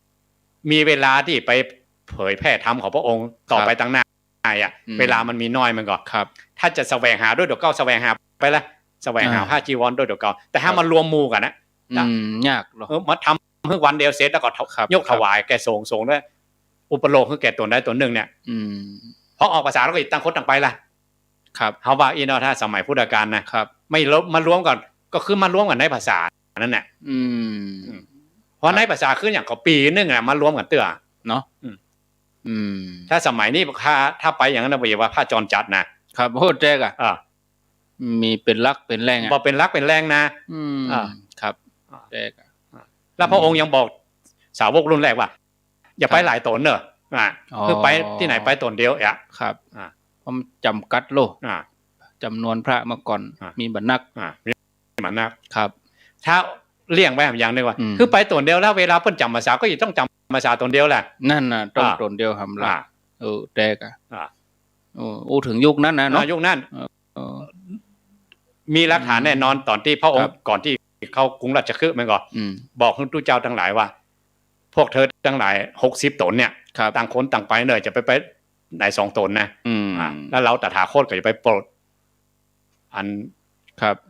พระเจ้าอยู่หัวอันกรุงราชคฤห์พระเจ้าพิมพิสารครับแล้วก็ทุกเจ้าทั้งหลายก็แยกย้ายกันไปรุ่นแรกๆเพราะนั้นต่างตนต่างไปละเพราะนั้นไปจำภาษายังท่านพระอัญญากณฑยะไปจำภาษาปุ่นอยู่ที่ป่าหิมพานต์สาอโนดาตเพราะอยู่ตนเดียวมีจ้างสัตทันพญาจ้างสัตทันอุปถากปุ่นมาเข้าหัวเข้าเวียงนะไปอยู่ในดอยปุ่การแก้ว่าท่านพระอัญญากณฑยะยังมาเผยแพร่ท่านแก่ขุนพลของพระองค์นี่ก็พอเปิ้นตนแรกมามันก็ครูบาอาจารย์ทั้งหลายก็ยังมาต้อนรับแหละมาอุปถัมภ์ครูบาอาจารย์ครับก็มาไหว้มาสามาไปค้อนกันฮะหมดก็ค้อนรุ่นพี่รุ่นแรกแม่เล็กหลวงไงเนาะแล้วก็มูลตู้เจ้าลูกศิษย์ลูกหาอันตอนหลังอาสิติมหาสาวกทั้งหลายก็จะทำงานบ่ได้เต็มที่กันเปิ้นจะบ่สะดวกเปิ้นบ่สะดวกเก่งใจกันอย่างต่างๆนะครับเนาะครูบาอาจารย์มันนั่งฮั่นโจโพเองมาก่อนนี่ก็มีส่วนเนาะแล้วเล่นหนีเลยเนี่ยคือขุนพลของพระองค์อาสิติมหาสาวกทั้งหลายทำงานเต็มที่อย่างนึงเพื่อก็จะวางใจเนาะวางใจอยากคำถามมีแหมมาอยู่ที่เกี่ยวกับกฐินนี่ที่เขาจังหันกันเนี่ยปักธงปักหยังกันนี่ก็จะมี 4-5 ผืนเนี่ยที่คุ้นตาเนาะมีธงจระเข้มีธงจักเข็บหรือวัตตะขาบแล้วก็ธงนางมัจฉานี่แล้วก็ธงเต่านี่เลยเอาธงจระเข้นี่ก่อนเป็นยังไงครับเพิ่นอยากเอาจระเข้มาอย่างเอาจักเข็บอย่างเอาเต่าเอานางมัจฉามาครับธงนี่มันเป็นภาพสัญลักษณ์หรอครับอย่างถ้าเพิ่นออกศึกเนี่ยเพิ่นว่าธงไทยธงชัยเฉลิมพลเนี่ยครับนำหน้าธงชัยธงชัยถ้าปอยหลวงก็มีตุงปอยหลวงตุงปอยหลวงถ้ากฐินเพราะหันตุงกฐินมื้อนี้ละแสดงว่าวัดนี้ทอดกฐินแล้วเนอะโง่กันละคือเอามาปักหมายความว่าตอดแล้วกะตอดแล้วว่ามีกำลังจะมีตัวกำลังเกี่ยมกันนะถ้าวัดอาหารวัดใดเอาตุงขึ้นแล้วแสดงว่าวัดนี้เปิ้นตอดแล้วหรอเปิ้นตอดกฐินรู้แล้วก็เอาไปเลยได้ครับปักไปเลยมันได้ก็ท่านบอกว่า อันนี้เก่าอันนี้มันบักครั้งถ้ามันมาได้ยินเสียงอุปโลกมานะอ๋อต้องเข้าพิธีมันต้องเสกด้วยมันต้องเสกด้วยสุนาตุเมนะก่อนขอพระสงฆ์ทั้งหลายจงรับทราบมันก็เสกธง4ตัวนี่สัตว์ทั้งหมดสัตว์ทั้งหลาย4ตัวนี่มันได้ยินเสียงนี่มันจะมีชีวิตขึ้นมาหรอครับเพราะนั้นถ้าอยู่ในล้านก็เป็นผ้าเปื้อนสีเป็นสินค้าไปครับครับบางทีบางงานนี่ปลดเพิ่มมูลค่านะเพื่อปีหน้าเพิ่นทำนะถ้าได้ธงไปนี่นะแล้วทีนี้เปิ้นเปรียบจะได้ครับจระเข้นี่ครับครูบาอาจารย์เปิ้นอู้ในวิทยุก็ได้ยินนะครับเปิ้นอู้กันมาที่ไปหลายตีกะครับแล้วแต่กำแม่ไปอันนี้มันไม่ใช่ของที่ว่ามาจากดั้งเดิมเอามาเหมือนกับกำปอกเอามาปอกมาแม่เอาประเพณีอย่างมาเสริมครับเสริมยังศรัทธาให้เลื่อมใสให้ยิ่งขึ้นไปครับจระเข้นี่เปิ้นว่าเป็นสัญลักษณ์เปรียบถึงความโลภอีหลอจระเข้นี่เป็นไอ้กระเบยอิ่มก็คือมันโลภมีตำนานเหมือนกันตำนานเป็นเศรษฐีขี้เหนียวบ่เคยทำบุญบ่เคยหยังเอาสมบัติไปฝังไว้อ่ะทีนี้ตายไปกับเอาล่ะไปเกิดเป็นจระเข้อยู่ที่ตาน้ำหน้าบ้านตัวเก่าทีนี้ก็ใครลุดพ้นเนาะก็เลยเฝ้าอยู่หั่นกะเฝ้าคอยอยู่หั่นบอกคือลูกคือเมียคือไปขุดเอามาทำบุญสมบัติที่ฝังไว้ภรรยาเศรษฐีก็เลยจัดการทอดกฐินกะเนี่ยได้อย่างสามีสุธิรักเนาะลุดพ้นจากภพภูมิเป็นจระเข้เลฉานก็จัดทอดกฐินจระเข้เมื่อหันการกินการตานก็โอ้ง่อมใจก็ว่ายไปตัวว่ายไปกับบัดดันไปตายกลางตังนี่เนี่ยตายกลางตังก็เลยข้านี่มได้ไปขอเขียนรูปไปกำมีขอรูปไปกำเถอะอีกว่าเต็มหมู่เนาะเพิ่นแปลงมาอีก็เล่าสู่กันฟังเป็นเลยเฮาก็เลยหันธงจระเข้นั่นก็มีธรรมเนียมครับอย่างภาคกลางเนี่ยตั้งแต่พระเจ้าอยู่หัวนะพระองค์จะลงที่ว่าท่าว่าราชวรดิตหน้าพระราชวังนั่นนะแล้วไปทอดถวายวัดอรุณหรือวัดแจ้งครับอันนี้เป็นกฐินตั้งน้ำกฐินตั้งน้ำแล้วชนน้ำมากครับโอ้แล้วก็เป็นกฐินที่แปลงที่สุดเพราะว่าการท่องเที่ยวของอย่างจากโฮมมันมาแล้วทหารเนี่ยจะต้องซ่อมกันเป็นเดือนซ่อมพายเรือเนี่ยซ่อมทอดกฐินนี่แล้วคนทั่วโลกรู้จักกันหมดละเวลาไปอย่างโฮมการท่องเที่ยวได้หรอกสมัยนี้ยังไม่ได้หันนะยังไม่ได้หันจ้ะสมัยรัชกาลที่9อ่ะพระเจ้าอยู่หัวองค์กรมันเมื่อไปทำเรื่องนะครับพระเจ้าอยู่หัวจะต้องประทับอยู่เรือสุวรรณหงส์เนี่ยสุพรรณหงส์ครับแล้วก็ทหารข้าราชบริพารเจ้านายใหญ่นายโตก็ขี่เรือแต่ละลำจะมีเจ้านายคนหนึ่งอย่างกันนั่งอยู่พระบรมวงศานุวงศ์ก็อยู่ตามเรือใหญ่ๆเป็นขบวนไปเลยครับอันนั้นเรียกว่าตังน้ำเทียบเนี่ยเทียบอย่างจระเข้เนี่ยครับจระเข้อันที่ว่าสัญลักษณ์ของความโลภคืออย่าง ครับคือว่าคนเฮามันมีความตนีทีเหนียวอ่ะถ้าได้บุญกฐินนี่มันความตนีทีเหนียวนี่มันจะลดมันต้องถ้าสมัยนี้ก็ว่าลงทุนกันนักอ่ะครับมันจะเสียดายทราบขนาดของเฮาหามาด้วยความบริสุทธิ์พุทธพองหยาดเหงื่อแรงงานของเฮาวะครับจู่ๆไปถวายเป็นสมบัติพระศาสนาอ่ะไม่เดี๋ยวต้องต่อสู้กับความโลภนะครับต่อสู้กับความจำเป็นของทรัพย์ที่ใจเลยอ่ะชักขยเยอะเหมือนกันเนาะชักขยเยอะครับเลยเอาภาพจระเข้เนี่ยมาเป็นสัญลักษณ์ว่าอันนี้อู้ถึงเรื่องตายเลยนะเรื่องจระเข้เนี่ยว่าสมบัติของตัวเก่าซึ่งมากมายมหาศาลได้มาน่ะมันเป็นสมบัติของโลกวะเนี่ยพอตายเป็นจระเข้ก็มาเอาไปบ่ได้สักบาทเดียวเองเนาะครับเต้าป่ายก้อยก็เอาไปบ่ได้แหละก็มานั่งก็มาเกิดเป็นเพศเป็นผีครับเกิดมาเป็นจระเข้เนาะถ้าตายด้วยความหลงเนี่ยนะเป็นเดรัจฉานตะขาบหรือว่าจะเข็บที่มาที่ไปอันนี้ อุปมาแปลว่าโคตรอีวะความโคตรอีวะอันนี้เป็นเครื่องหมายแสดงว่าวัดนั้นมีผู้จองกฐินมีเจ้าภาพแล้วถ้าว่ามีไผจะมาแหมก็บ่ได้ละจะเป็นต้องไปวัดอื่นเรื่องความโคตรนี่เนี่ยอย่างถึงอุปมาเรื่องอันจะเข็บหรือว่าตะขาบนี่ครับโคตรความหลงบางคนมันเป็นคนขี้โคตรนี่นะไปเกลียดไปโคตรนะอันอย่างก่อนเนาะอันอย่างกฐินน่ะอันนี้ส่งของกฐินมันคุมไปหมดอะครับแล้วจะโคตรทั้งมันเนิ่นครับบุญอันนี้ส่งกฐินมันอย่ามาครับมาเตือนจิตเตือนใจเฮาแล้วว่าเขาได้ทำบุญใหญ่ในพระศาสนาแล้วอินโดมันเนี่ยตัวนี้มาแปลตัวนี้มาแปลใจเนาะแปลหัวใจความโคตรความเกลียดเนี่ยก็ลดลงไปครับแล้วก็ ท่านบอกว่าอุปมาว่าเหมือนกับคนถือศีล8เนี่ยนะครับตามธรรมดาจะกั้นเข้าแรงมันกั้นมาได้มันจะเป็นปีนะเนาะพอมาสมทานศีล8หรือสมทานศีลอุโบสถเข้าแรงมันอยากไปคนเดียวมันว่าน่ะอ๋อครับมันกับมันอิ่มอิ่มบุญเนี่ยเนาะเพราะอันนี้เหมือนกันคนที่เป็นคนขี้โคตรขี้เกียจเนี่ยอันนี้ส่งของกฐินอย่าไปคุ้มครองจิตหายไปเลยเนาะมันหายไปเขาเป็นคนขี้โคตรแต่มันหน้าโคตรแต่ไหนอ่ะมันหน้ามิ่งแต่ก่อนมันถึงว่าได้กระทบหูนึงปื้อขึ้นมาหน้าดำหน้าแดงเดี๋ยวมันจะมาประโคตรหายบุญกฐินครับอ๋ออันนี้เทียบเป็นธรรมะไปอย่างนี้ครับแห่มา1ธงนางมัจฉานางมัจฉานี่คือตัวเป็นคนตั้งลุ่มนี่เป็นป่านางเงือกนะเนาะนางมัจฉานี่เปิ้นว่าเป็นความหลงว่ะครับเป็นยังไงครับสัตว์โลภโคตรหลงนางมัจฉานี่อยู่ในป่าหิมพานต์นู่นนะครับถ้าคนธรรมดามาหานะสัตว์พวกนี้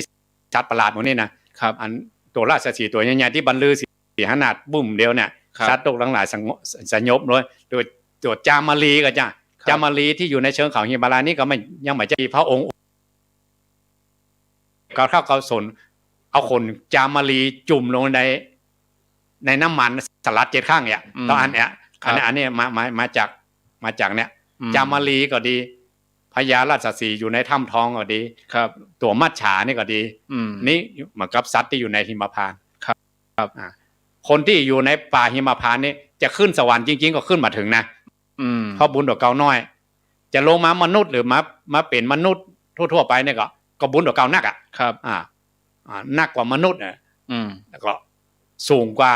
ต่ำกว่าสวรรค์เนี่ยครับก็เลยจัดภพภูมิหมู่นี้อยู่ในป่าหิมพานต์ป่าหิมพานต์นี่อยู่ในความปกครองของท้าวจตุโลกบาลทั้ง4คือเบิ้นแยกประเภทยังบ่ขึ้นถึงชั้นภูมิชั้นสูงได้อ่ะครับถ้าเทียบว่าอย่างที่ว่าอาจารย์ว่าหลงคือหลงได้คือทำบุญกับว่าทำบุญบ่ถึงที่สุดเด้ออ่ะจะทำบาปได้ลงอบายภูมิก็บ่ได้อ่ะคือถ้าทำบาปนักๆก็ลงอบายภูมิไปเลยถ้าทำบุญนักๆทำบุญใหญ่ๆหรือใจบุญได้ว่าก็ขึ้นสวรรค์เป็นชั้นๆแต่ไว้ในมอกเกิงมอกกลางเนี่ยก็จัดให้อยู่ในชั้นของสัตว์ป่าหิมพานต์เนี่ยมีสปะนะพวกนาคพวกยักษ์พวกอย่างต่างๆเนาะมีหมดที่เขาว่าครูบาอาจารย์พวกเอาอย่างมาปั้นตามแล้วสิงก็กินนอนก็มื้อนี้เนาะที่แปลกประหลาดที่ที่แมงมอมนี่ก็แม่นก็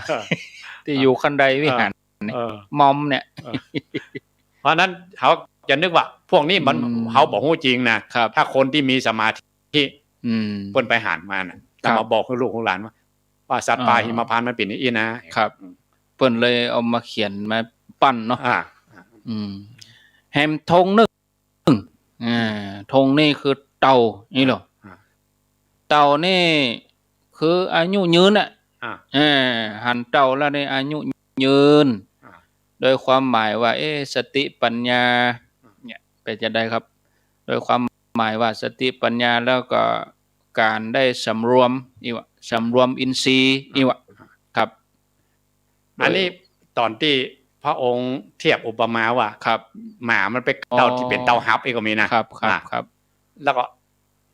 พระองค์ป๋าพิสู500กันนะครับเตียวไปเดินเตะสันทีไปก็ไปหันหมามันกั้นเต่าอ่ะครับพระองค์เลยจี้อุปมาว่า เนี่ยที่เต่ามันปลอดภัยเพราะอย่างเพราะมันเอาตีนเอาหัวเอาหางเนี่ยเข้าไปในกระดองมันรอดตายมันรอดตายรอดปลอดภัยครับซัดกินมันมาได้เปลือกมันแข็งครับนั่นพวกเธอทั้งหลายสำรวมอินทรีย์เหมือนกับเต่าเนี่ยมันสำรวมตาหูจมูกลิ้นกายใจครับภัยอันตรายต่างๆก็ทำอันตรายกับเธอมาได้มาเนี่ยภัยทุกอย่างครับอยู่ที่การสำรวมอินทรีย์นี่หรอกเมื่อการสำรวมอินทรีย์มันเกิดขึ้นอายุของพรหมจรรย์นี่ก็จะยืดยาวครับมันก็ความเป็นอายุเหมือนกันนะแล้วก็ความเป็นอายุอย่างไรคนที่ทอดกฐินเนี่ยจะมีจัตตารโอธรรมาวัฏันติอายุวโนสุขังพลังเนาะครับมีคุณธรรม4อย่างเนี่ยมีคุณธรรมอย่างเดียวจะได้อานิสงส์4อย่างคุณธรรมคืออย่างอ่อนน้อมกราบไหว้ต่อครูบาอาจารย์ครับอ่อนน้อมตั้งแต่ไปขอจองกฐินแล้วหรอเข้าไปกราบไปไหว้เอาขันเอาอย่างไปครับไปวัดไปวาข้าเจ้าขอจองกฐินปีนี้ตอนที่กราบไหว้ครูบาอาจารย์กราบไหว้พระรัตนตรัยว่าจะได้ทำบุญใหญ่ในปีนี้เนอะครับความการกราบการไหว้เนี่ยเป็นสัญลักษณ์ของเตาเนี่ยครับเนี่ยใจบะแซ่ไปอย่างอื่นแล้วหรอสำรวมอินทรีย์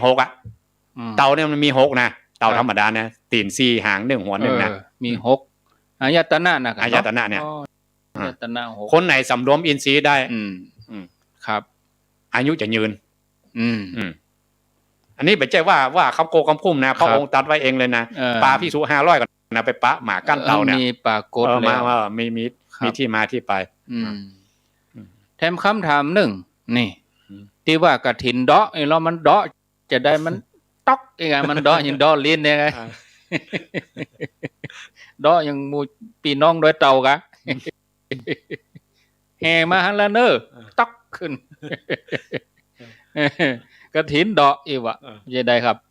เดาะนี่เขาบอกค่อยเข้าใจดีนะครับต้องถามอาจารย์ท่านผู้ฮู้ทั้งหลายถ้าตามแม่ตามภาษาชาวบ้านเอาแล้วเอาว่าตามภาษาชาวบ้านครับต้องเลิกถึงครับขั้นว่าอันนี้สงฆ์5อันมาติกาแปลแล้ว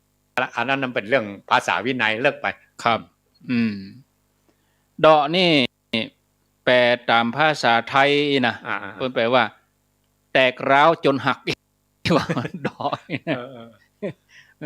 ความหมายตั้งวินัยคือพระสงฆ์ที่ได้รับกฐินแล้วได้สิทธิ์ขยายเวลาในการทำจีวรออกไปแหม4 เดือนแต่เพิ่นมีแต่เนาะแต่ระหว่างนั้นภิกษุออกจากวัดโดยที่บ่ปิกมาแล้วก็หมดความกังวลจีวรความเสียหายสูญเสียไปก็เลยหมดหวังที่จะทำให้จีวรขึ้นมาแห่มใหม่อีว่าเปิ้นฮ้องว่ากฐินเดาะแล้วก็มีแห่ม4แห่ม3กฐินตกค้างมันตกจะได้กฐินโจรนี่เนาะอันนี้มนต์ครับเอากฐินตกค้างก่อนกฐินตกค้างหมายความว่าถ้าตามภาษาบ้านเฮาเนาะคือบ่ใครบ่มีไผมาจองกฐินวัดนั้นครับตู้เจ้าจะไปออกปากเองก็บ่ได้จะเป็นโมฆะไปหั่นล่ะครับพระพุทธเจ้าเขาห้ามนะห้ามไปออกปากเองเลยครับฉะนั้นศรัทธาที่เปิ้นมีโอกาสที่จะทอดกฐินวัดใหญ่วัดโตอันที่เปิ้นครับเปิ้นอันนั้นมีโอกาสแล้วเปิ้นจองกันหมดแล้วคราวนี้ก็ยังที่วัดม่อนฤาษีนี่เหมือนกันครับนี่คือโต๊ะข้างกะโต๊ะข้างถวายเจาะจงเฉพาะที่บะหมี่มีไผมาปวารณามีเจ้าภาพจองมันก็สลากโจกกันนะครับสลากโจกเอามาจกสลากโจกด้วยกันอันนี้ได้แน่นอนไม่ใช่โจกอย่างอื่นนี่อันนี้กฐินแล้วกฐินจรเนาะจรนี่ได้ครับกฐินจรเนี่ยแล้วอาจารย์แต่ว่าถ้ากฐินโจนี่จู่ๆไปบัดได้จองไว้ก่อนนี่กะครับได้ยินข่าวว่าตู้เจ้าเปิ้นบ่มีกฐินผมจะโจโลกเข้าไปหาโจรแบบว่ากระโจรนะไม่ใช่โจรครับถ้าป่าก็มีถ้าป่าโจรนี่ก็มีเหมือนกันนะจู่โจมอ่ะจู่โจมนั่นน่ะอย่างตานตอดน่ะก็นั่นน่ะก็อันนั้นก็เดียวกันคือถ้ามดเขตกฐินแล้วอย่างเนาะมดผมใช่ว่ามดเขตคือว่าใกล้จะมดอ่ะใกล้จะมดกฐินแล้วอย่างก็ยังวัด3 วันเนี่ยยังก่อนยันนี้ว่าวัดเฮาก็ยังบ่มีให้มาจองครับศรัทธาก็ถือผ้าไตรไปไตร1พร้อมอัฐบริขารจู่ ไปตอดเลยไปตอดผมขอถวายครับโดยที่บอกล่วงหน้าขอครูบาอาจารย์ครับอย่างน้อยครูบาอาจารย์ได้พระวินัย5อย่างครับอันนี้กฐินโจรอ่าไม่ใช่โจรปล้นแล้วมาตอดกฐินนี่ไม่ใช่นะคนละอย่างเนาะอ๋อครับแล้วก็กฐินจรนี่คืออย่างเดียวกันคือบ่ได้บ่ต้องบอกอ่ะคือบ่ไปกับตอดเลยอ่ะอย่านี่คือจรบ่ต้องปวารณาอย่างล่วงหน้าไปถามก่อนว่านี่ได้รับกฐินแล้วบ่ได้ตอดเลยอย่าผมมาอยู่อีสานเรียกว่าถ้าเป็นการเทศว่ากันหลอนพระปาว่าพระปาหลอนเนี่ยยังเปิ้นหลอนงอนนี่นะอันนี้เป็นกรรมอีสานกรรมเฉพาะเลยนะหลอนนี่นะหลอนไปพระทุเจ้าได้สัจจะบุญนักท่านนั่นบ้านเฮานี่ก็จานตอดนะครับเนาะแล้วจีบทบจะตุ้ลุงเลยเนี่ยล่มๆนะมอบลูกเบิ่งไผหันนะมอบเดี๋ยวก่อนตุ้ลุงก็อยู่ในห้องในกุฏิพุ่นน่ะอันนี้ผมว่าทำเนียมคนโบราณเพิ่นใครเล่นตุ้เจ้าไว้ครับจิล่มตุ้เจ้าบ่ทบไผมาจิบ่ทบเนี่ยโยกตนมามารับพรครับชั่วโมงแรกก็คงจะเอาไว้ตัวอีกก่อนเนาะก็เดี๋ยวพักฉันน้ำสักกำก่อนญาติโยมมีคำถามก็เกียมเขียนไว้เดี๋ยวสนทนาแหมสักประมาณ20 นาทีก็จะปั่นเวลาให้ญาติโยมได้โทรมาเดี๋ยวขอนี่กันเนาะที่ว่าอาจารย์ว่ากฐินเดาะข้อ2อย่างเนอะแต่ว่าปริโภท2จีวรปริโภทครับอาวาสปริโภทภาษาโทรศัพท์พระวินัยมันนะครับถ้าทำจีวรให้เสียเดี๋ยวปลีกออกจากอาวาสไปก็ทำให้กฐินเดาะครับอันเรียกว่าปริโภท2อย่างขาดกฐินก็ขาดครับอันนั้นมันจะเป็นภาษาที่เลิกไปเป็นภาษาวินัยไปเนาะศรัทธาก็ได้ยินเพียงแต่เรื่องกินเรื่องตานี่ก็พอละสาธุกรรมเดียวไปปะกันแถมกรรมในช่วงที่2ญาติโยมฟังไหลนี้ไปไหนเต้นเน้อเจริญพร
ขอเชิญร่วมทำบุญทอดกฐินและวางศิลาฤกษ์ศาลาการประเรียนณที่พักสงฆ์เหล่ามนทาหมู่ที่ 3 ตำบลดอยหล่ออำเภอดอยหล่อจังหวัดเชียงใหม่วันที่ 12 ตุลาคม 2565 เวลา 13:39 นาทีเรื่องด้วยที่พักสงฆ์เหล่ามนทาได้เริ่มก่อสร้างมาตั้งแต่วันที่ 17 มิถุนายน 2565 เพื่อเป็นสถานที่ประกอบพิธีทางพระพุทธศาสนาและเป็นศูนย์รวมจิตใจของศรัทธาประชาชนทั่วไปโดยจะได้ทำการสร้างเสนาสนะถาวรวัตถุที่มั่นคงให้เหมาะสมกับที่จะยกฐานะเป็นวัดในพระพุทธศาสนาสืบไปดังนั้นจึงมีผู้มีจิตศรัทธาร่วมใจกันบริจาคทุนทรัพย์โดยเครือข่ายการเผยแผ่ธรรมะของคณะสงฆ์คลื่นสีขาวทั่วทุกสารทิศตลอดจนศรัทธาประชาชนทั้งหลายทั่วไปทุกคนตั้งกุศลเจตนาในการทอดกฐินสามัคคีและวางศิลาฤกษ์สร้างศาลาการประเรียนหน้าที่พักสงฆ์เหล่ามนทาตามกำหนดการดังนี้วันที่ 5-11 ตุลาคม 2565 เป็นวันตกแต่งดาวเตรียมสถานที่วันที่ 12 ตุลาคม 2565 เป็นวันทอดกฐินและวางศิลาฤกษ์เวลา 8 นาฬิกาถึง 12 นาฬิกาเปิดโอกาสให้ศรัทธาประชาชนทำบุญตามอัธยาศัยและร่วมตอกไม้มงคลตามกุศลเจตนาเวลา 11 นาฬิกาถวายเพลพระสงฆ์และเลี้ยงอาหารประชาชนแบบโรงทานเวลา 12:30 นาทีเริ่มแห่ต้นกฐินสามัคคีแต่ละสายบุญและแห่แผ่นศิลาฤกษ์เวลา 13:30 นาทีประกอบพิธีวางศิลาฤกษ์และทอดกฐินในโอกาสอันเป็นบุญกุศลแห่งการสร้างวัดใหม่และทอดกฐินพร้อมวางศิลาฤกษ์สร้างศาลาการประเรียนครั้งนี้จึงขอกราบนิมนต์พระสงฆ์ครูบาอาจารย์และเชิญชวนศรัทธาพุทธศาสนิกชนทุกท่านได้ร่วมบุญตอกไม้มงคลปฐมฤกษ์เป็นมหามงคลอันยิ่งใหญ่ในวันที่ 12 ตุลาคม 2565 นี้ด้วยขออำนาจคุณพระศรีรัตนตรัยและสิ่งศักดิ์สิทธิ์ทั้งหลายตลอดจนพระสยามเทวาธิราชด้วยอำนาจเดชเดชะเทวาอารักษ์รุกขเทวดาภูมิเทวะพระแม่ธรณีคุณพ่อคุณแม่จงแผ่ไพศาลด้วยบุญแห่งการให้ทานของท่านทั้งหลายจงเป็นพลวะปัจจัยส่งเสริมสนับสนุนให้เศรษฐีใจบุญนายทุนใจดีและผู้มาร่วมงานทุกท่านจงมีอายุวันนะสุขะปฏิภาณสมบูรณ์ตลอดกาลนานเถิดสาธุ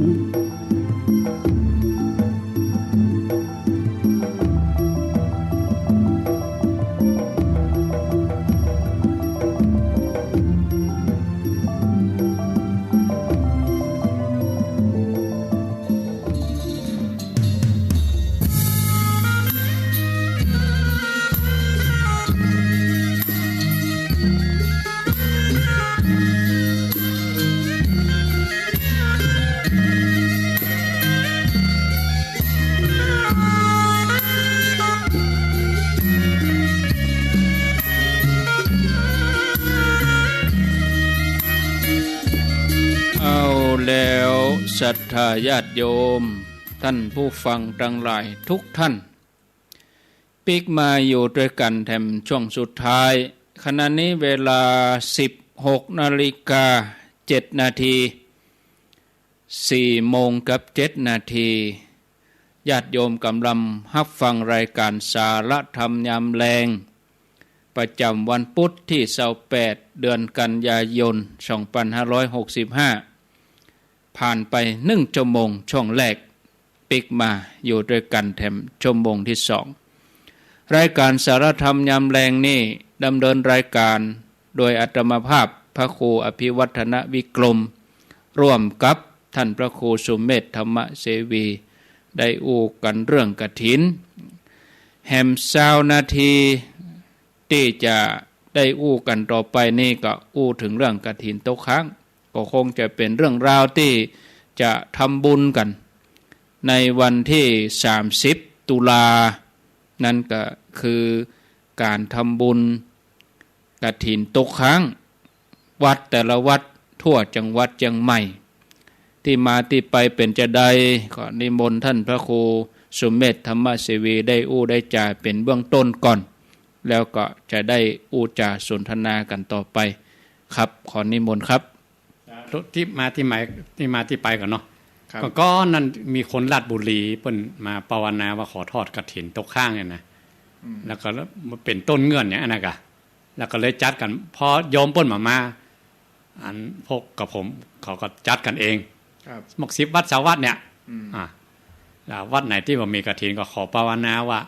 ขอทอดกฐินตกข้างเนอะอันครูบาอาจารย์ได้อานิสงส์กฐินเนี่ยก็ปัจจัยทั้งหลายอาจจะมานั่งเนอะเนี่ยหมกพอหมกใช้จ่ายในวัดในวาหมกกุ้มไปหมกชั่วข้างชั่วขาวพอภาษากลางว่าพอกล้ำแกล้มไปได้อย่างไงเนาะบอกจัดปัจจัยทั้งหลายมานักเนอะก็ศรัทธาก็เต็มใจที่ฮับเป็นเจ้าภาพแต่ละกองครับตุเจ้าทั้งหลายครูบาอาจารย์ทั้งหลายแต่ละวัดก็เต็มใจกันเต็มใจทั้งคนฮับคนฮื้อเองอะตอนหลังว่าเรื่องนี้ฮู้ไปถึงนั้นตอนนั้นท่านเป็นสวเนาะสวอันชูชัยเลิศพงศ์อดิศรตอนหลังมาพอเป็นนายกนี่เปลี่ยนชื่อละชื่อเป็นโยมพี่ชัยเลิศพงศ์อดิศรเป็นท่านนายกอบจก็มาตอดเขาเป็นร้อยวัดมาหลายปีแล้วปีที่6ที่7แล้วกับปีเนี้ยปีสุดท้ายเนี่ยปีที่6เองอะแล้วก็พอดีโควิดมาเนาะก็เลยย่างกันไป3-4 ปี3 ปีนี่ก็พอปีนี้มาพอโควิดอย่างซาลงไปเปิ้นมาได้กักตัวข้างอย่างแล้วครับมาปานากับผมว่าอยากจะทอดกฐินตกข้างวัดในเชียงใหม่ที่ผมมีโยมมาภาวนาทอดกฐินก็ขอนิมนต์ครูบาอาจารย์มาฮับที่วัดผมในวันที่30 ตุลาครับและยานาที่มาที่ไปครับ30 ตุลานี่พิธีอย่างใดครับเริ่มกี่โมงอย่างใดครับอันตามที่จัดกับกุฏินะครับอันศรัทธาหัววัดแต่ละหัววัดที่มาจองจะประชุมเหมือนกันนะแต่นี่ท่านนายกเพิ่งกำลังยุ่งเรื่องบอลของเพิ่นอยู่ครับก็มีโอกาสได้คุยกันด้วยอะไรนัดแนะกันว่ามาประชุมกันนะก็ว่าจะจัดแจงเรื่องงานเนี่ยได้แต่ว่าตามที่ทำมาแมลงนั่นคือไปจัดกันเนี่ยค่ะแมลงวันที่29มาจับกันเนี่ยตามที่หันมาบางวัดเปิ้นวางใจอะวันที่30ไปตันตี4ก็ไปตันอยู่เนี่ย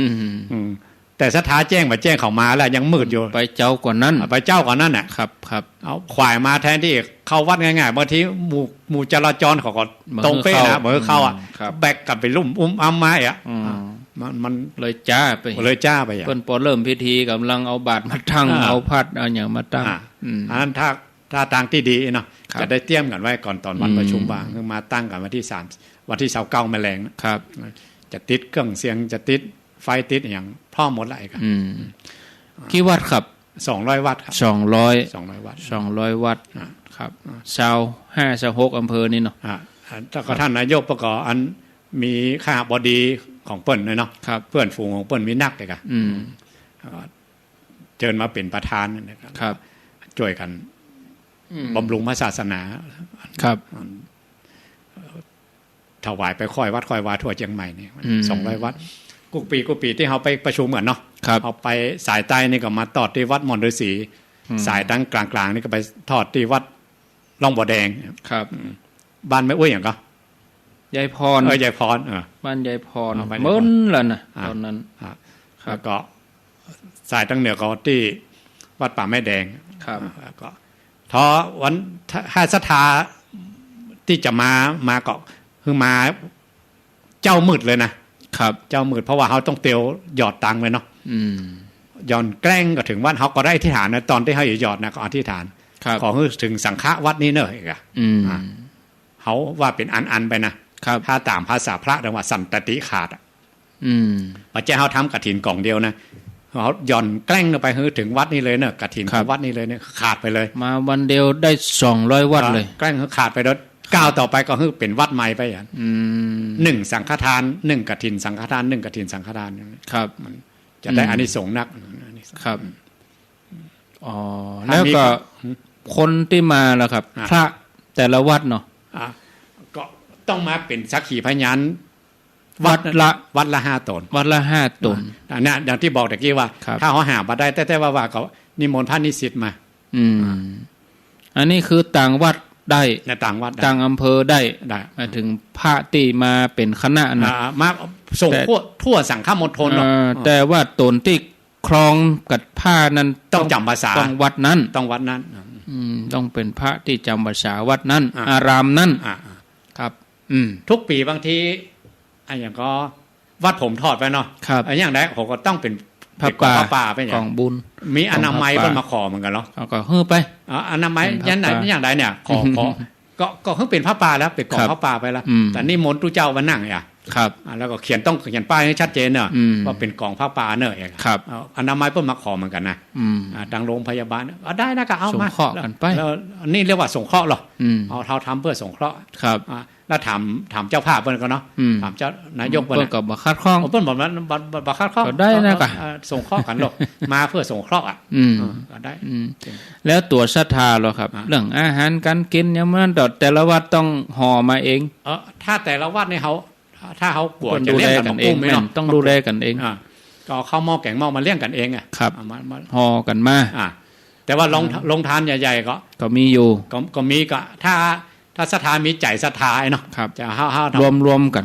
มีเนื้อนาบุญรองรับอ่ะ ครับผ้านี่ประมาณกี่ตนครับ ก็ปั้นตนขึ้นไปเนาะ โอ้ ถ้า200วัดอ่ะ ทุกเจ้าปันก่อนกะ อ่ะ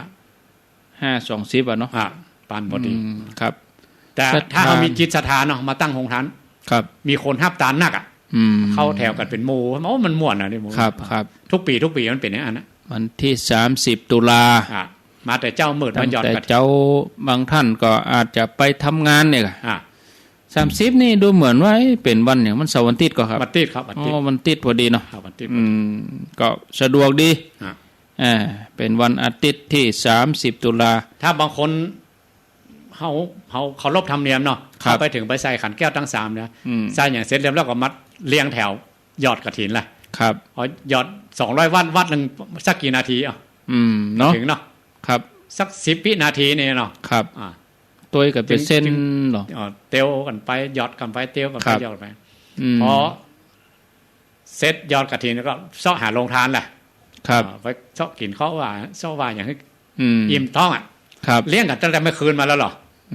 จะเปิดโรงทานวันข้ามบางโรงนี่นะครับ สามารถเลี้ยงคนได้เป็นปันๆเนี่ย โอ้ดีครับ เลี้ยงกันไปบ่จำกัดเวลา เอาถึงกล้าพระนี่ปันนั่นแหละ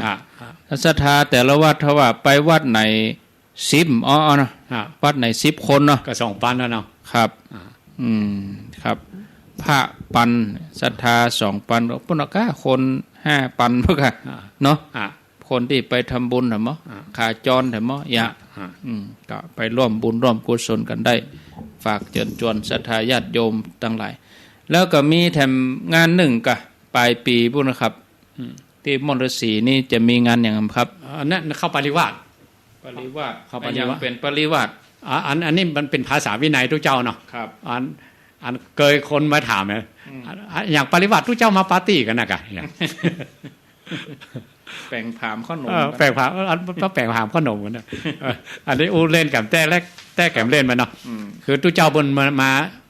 ประชุมสัมมนาธรรมกันเนี่ยกัน ครับ ชำระพระวินัยกันมัน กำหนดกี่วันครับ อันแล้วแต่บางวัดบางที่ไปกำหนดกัน ที่มณฑลศรีนี่เนาะ 10 วัน 10 วันตั้งแต่วัน วันที่ ที่ 12 ถึง 12ถึง22เดือนธันวา 22ทำกันมา กี่ปีแล้วครับ 30 ปีนะ โอ้แล้วก็ห่างไปกี่ปี ก็ตอนที่ห่างนี่ก็ทำกันเองทำเป็นส่วนตัวเองก็ไม่ได้ประกาศ เขาก็นับเป็นสถิติอยู่ ครับเริ่มได้ปี34มา ครับ เป็นปีที่1ครับ ถ้าปี65 ปี นี่ 34กะ ปี34 โอ้โหเจ้าผมมาอยู่โดยรอพอดีเนาะ ปี34เป็นปีที่1 1นะผมก็นับ1 34นะ ปี65ก็ปีที่34ปีเนี้ย โหมาอยู่โดยรอ 34 ปีเลยปดโทอ๋อเว้ยเหมือนกันนะ เป็น3ปีที่34ปีนี้นะ2อ่ะ ครับ ปัน100กว่าโล โอ้ปันไปนี่ไอ้ที่อยู่ที่กินเนี่ยใหญ่ ไป กัน ขอศรัทธาขอตีศรัทธาข้างๆ อ๋อ พระตุเจ้าเกินกำลังไปที่วัดมีอยู่47ก็700-800มาหลายปี ครับ ครับ ปีหลังๆนี่ประมาณสัก400-500 เพราะว่าจัดหลายตี เพราะว่าครูบาอาจารย์ได้เหมือนกับเปิ้นได้แนวทางได้เนาะ ครับ ก็ตัวเองก็บทภาษานักขึ้นก็ไปจัดวัดตัวเก่า ครับ ได้ข้อคิดมาได้มันก็ได้แบบเหมือนกันเอง พระที่มานี่คือมาจากทั่วประเทศเนาะ ทั่ว ประเทศทั่วประเทศ โอ้ครับ อืม ครูบาอาจารย์รุ่นก่อนๆที่เพิ่นทำกันจริงๆจังๆนะครับอันยังบ่มีวัดไหนเต้าแต่คือ อืม ครูบาเจ้าวัดพระบาทตากผ้านะสุมาตร นักที่สุดก็ครับ 2,700 กว่าครับ โอ้จากนั้นมีไหนแล้ว มีครับ ครับ เกินกำลัง ครับ ลูกรุ่นลูกหลานบารมีบ่ถึงเท่าครูบาเจ้าวันนี้ อืมพระบาทเราผ้านี่2,000 กว่าตนก่อนกัน 2,700 กว่าตน ปอดโต แล้ว โอ้กล้าหมอก700นะเนาะกล้าหมอก700 เขาบอกปลายๆวันน้ำปลายวันเนี่ย ครับอืมเอาได้หมอก700 แล้วครูบาวัดน้ำบ่อหลวงนี่ก็เป็นต้นแบบทางสายเหนือนี่นะครับ อืม แล้วหลวงปู่ของพวกเราทั้งหลายเปิ้นก็บ่ละนะครับ ตั้งแต่อยู่ลำเปิงมาละ เพิ่นก็เข้าไปในวัดตลอด แต่มาอยู่วัดสลีจอมทองเนี่ยหลวงปู่เพิ่นก็ทำตลอดนะครับ อืม บางปีแรกๆเนี่ยหลวงปู่เข้าเองอะ ครับ เพราะหลวง เป็นลูกกรรม เป็นลูกกรรม อืม เห็นว่า แต่ทุกเจ้าดีกันว่ามาอยู่วัดแบบเข้าเขตปริวาสนะครับ อืม หลวงปู่ว่าเขาลบพระวินัยบ่หรอกไปใจกราบทุกเจ้าทั้งหลายนะครับ กราบวินัยบ่หรอกอ่ะ ครับอืม ก็ทุกเจ้าหนุ่มเน้นน้อยเนาะ ครับ ก็ภาษา2ภาษาไปนั่งบนแต่นบนว่ะ หลวงปู่นั่งร่มว่ะ อืม คือยังวินัยกันได้กับเจ้าทหารหลวง ลุย ปู่ ไล่ลงเลย โอ้ ครับพอดีแล้วครับประเด็นนี้4 โมงเช้าก็เปิดโอกาสให้ศรัทธาญาติโยมเขาได้โทรมาแอม40 นาทีนี่เนาะ ยังอย่าไกลเดี๋ยวนะเฮา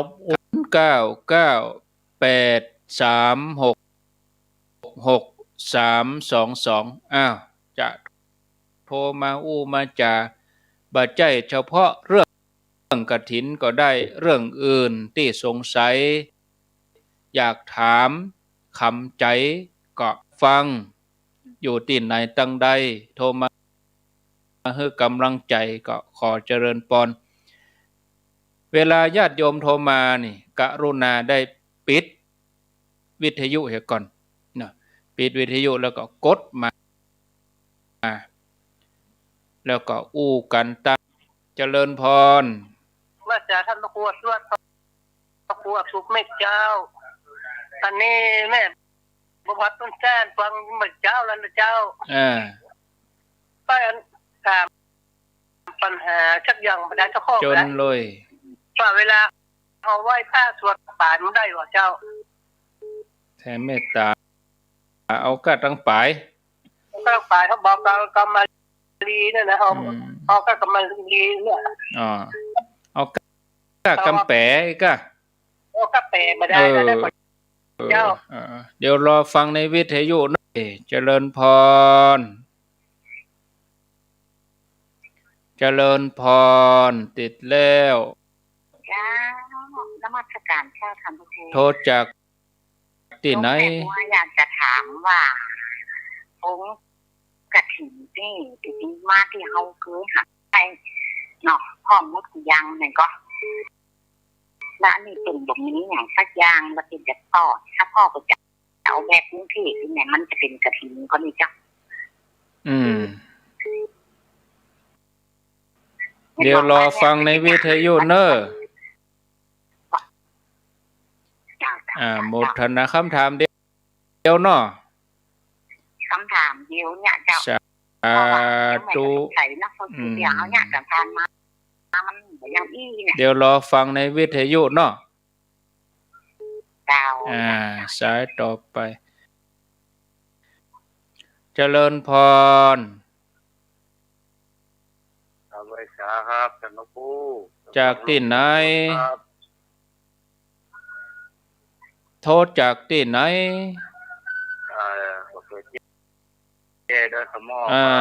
ว่าจะได้ฟังขึ้น104เนาะครับผม104ครับมีคำถามก็โมทนาสายต่อไปเจริญพรเจริญพร ครับอังโมครับ ว่ายังไงครับฟังไม่ค่อยจะรู้เรื่องเท่าไหร่ยุ่งยิงเออเป็นเล่นเขาเล่นเน็ตกันเยอะเนาะมันสปาร์กวันนี้ชัดเจนนะครับชัดดีแล้วนะครับอยู่ครับสาธุเจริญพรเจ้าไว้จ่าเจ้าพระครูว่าจะได้เจ้าฟังอยู่นะเจ้าชัดเจนดีแม่บ่มีขั้นตอนงานจะทางเพื่อนเจ้าทางเพื่อนมาทานที่เอาแล้วเนาะดีแล้วดีแล้วเจ้าเจริญพรติดแล้วเนอะสาธุกราบนมัสการไม่สาเจ้าโทษจากที่ไหนแม่อินเดนินซิตี้จะบอกว่าวันนั้นแม่โอนสตางค์คืออันที่ไปบัญชีของท่านอาจารย์สมชาติไปทำบุญกฐิน200 วัดนี่นะเจ้าแม่นวันแต่เกี่ยวเองเจ้าแม่ก็บอกว่าโมทนาว่าได้ทำบุญไปกับกฐิน200 วัดกับท่านอาจารย์สมเด็จแล้วนะเจ้าโมทนาสายต่อไป099836จะสนทนาถามอยู่2คำถาม0998366322 16:25 น.รับสายเจริญพร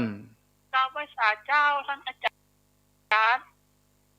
โทษเจ้าฟังจากผาหินเจ้าไปเห็นดั้งถึงคุณลาวบนนนนี่เนาะเจ้าอยากเคยถามว่าวันที่30เปิดพระเจ้าเขา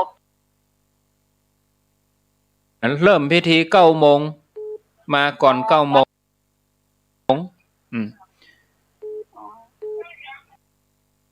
8 โมง 7 โมงต้องถึงแม่ต้องออกตี 4โอ้ไปให้หัวอย่างเต๊กอ่ะต้องออกตี 4มาถึงเพกอะมากินข้าวไปเลยก๋วยเตี๋ยวก็ยังก็โถอิ่มถึงมาตอนบุระมามาถ้ากลัวกันเนอะออกตี 4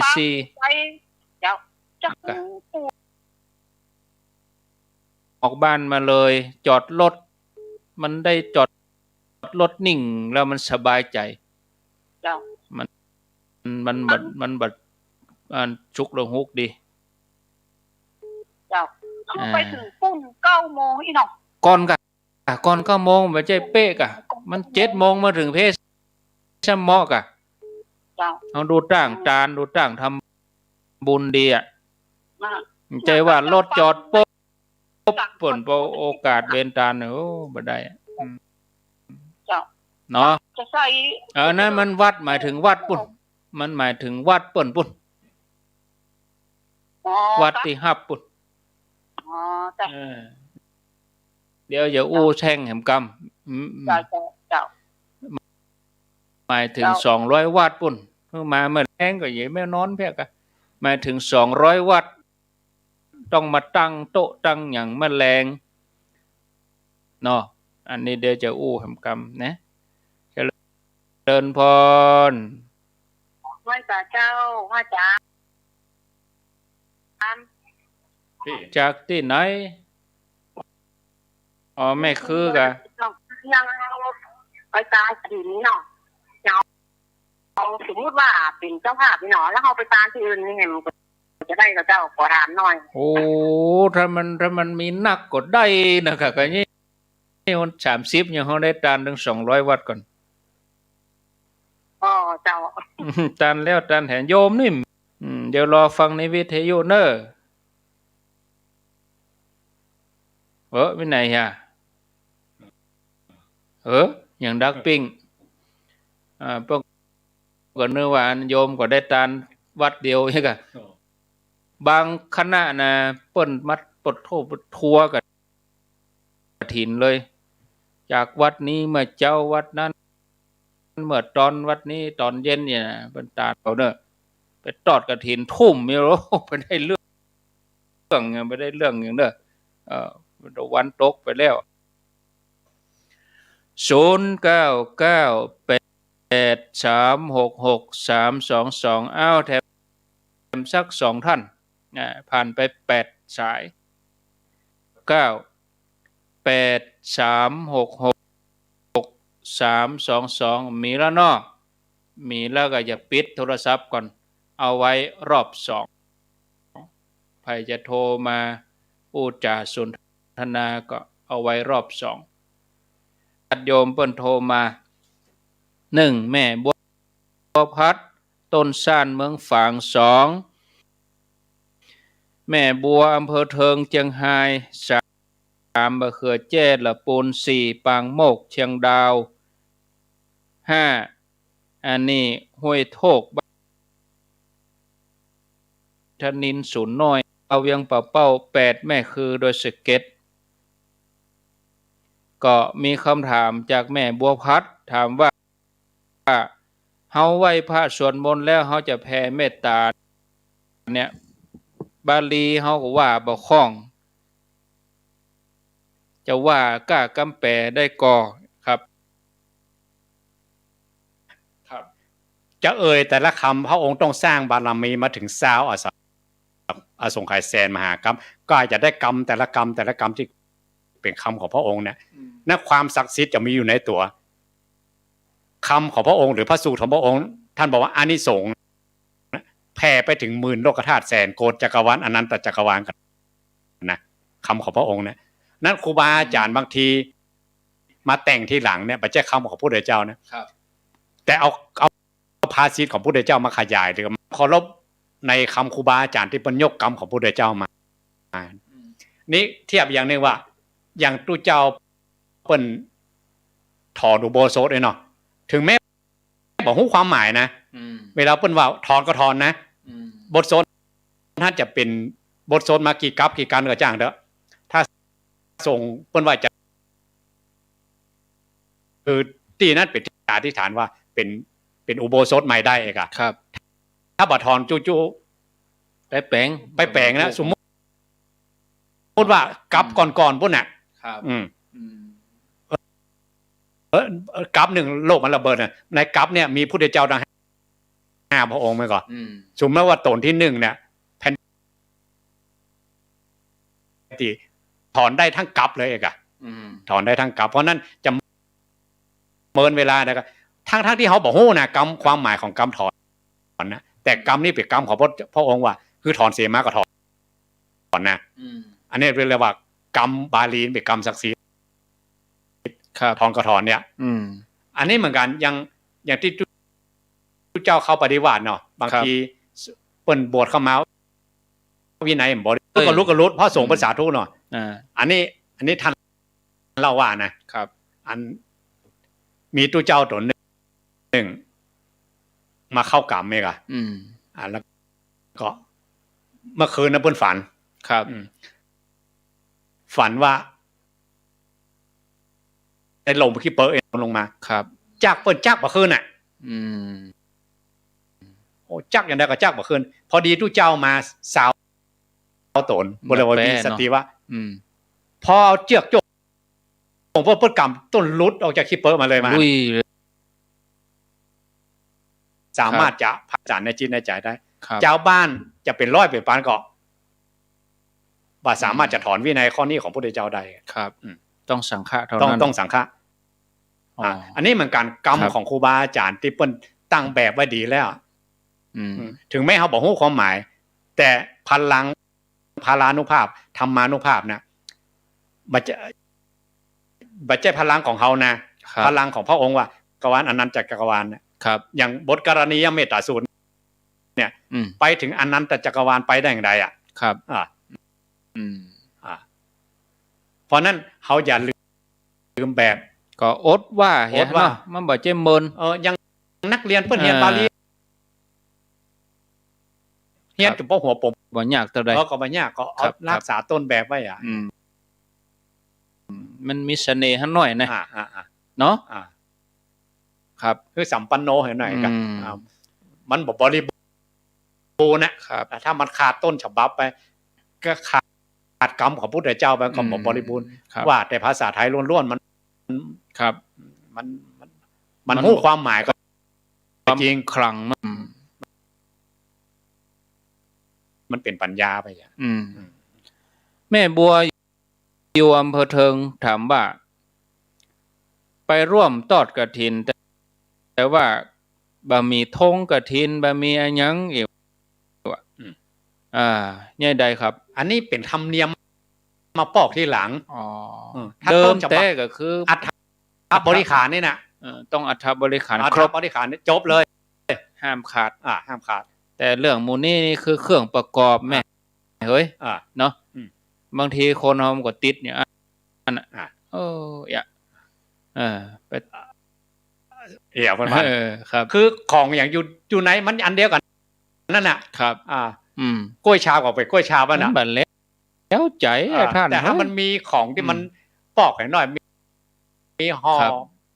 มันน่ะเดี๋ยวล่มไปหิ้วถุงกระดาษของตันตาพันเนี่ยนะเชียงใหม่ใจดีเนาะตันตาโอ้มันจะมาเทศได้ว่าวันนะครับคือซื้อของห้างตันตาพันกันอย่างถุงกระดาษนะถุงกระดาษต้นเบิ้ลแดงผลึ่งนี่นะ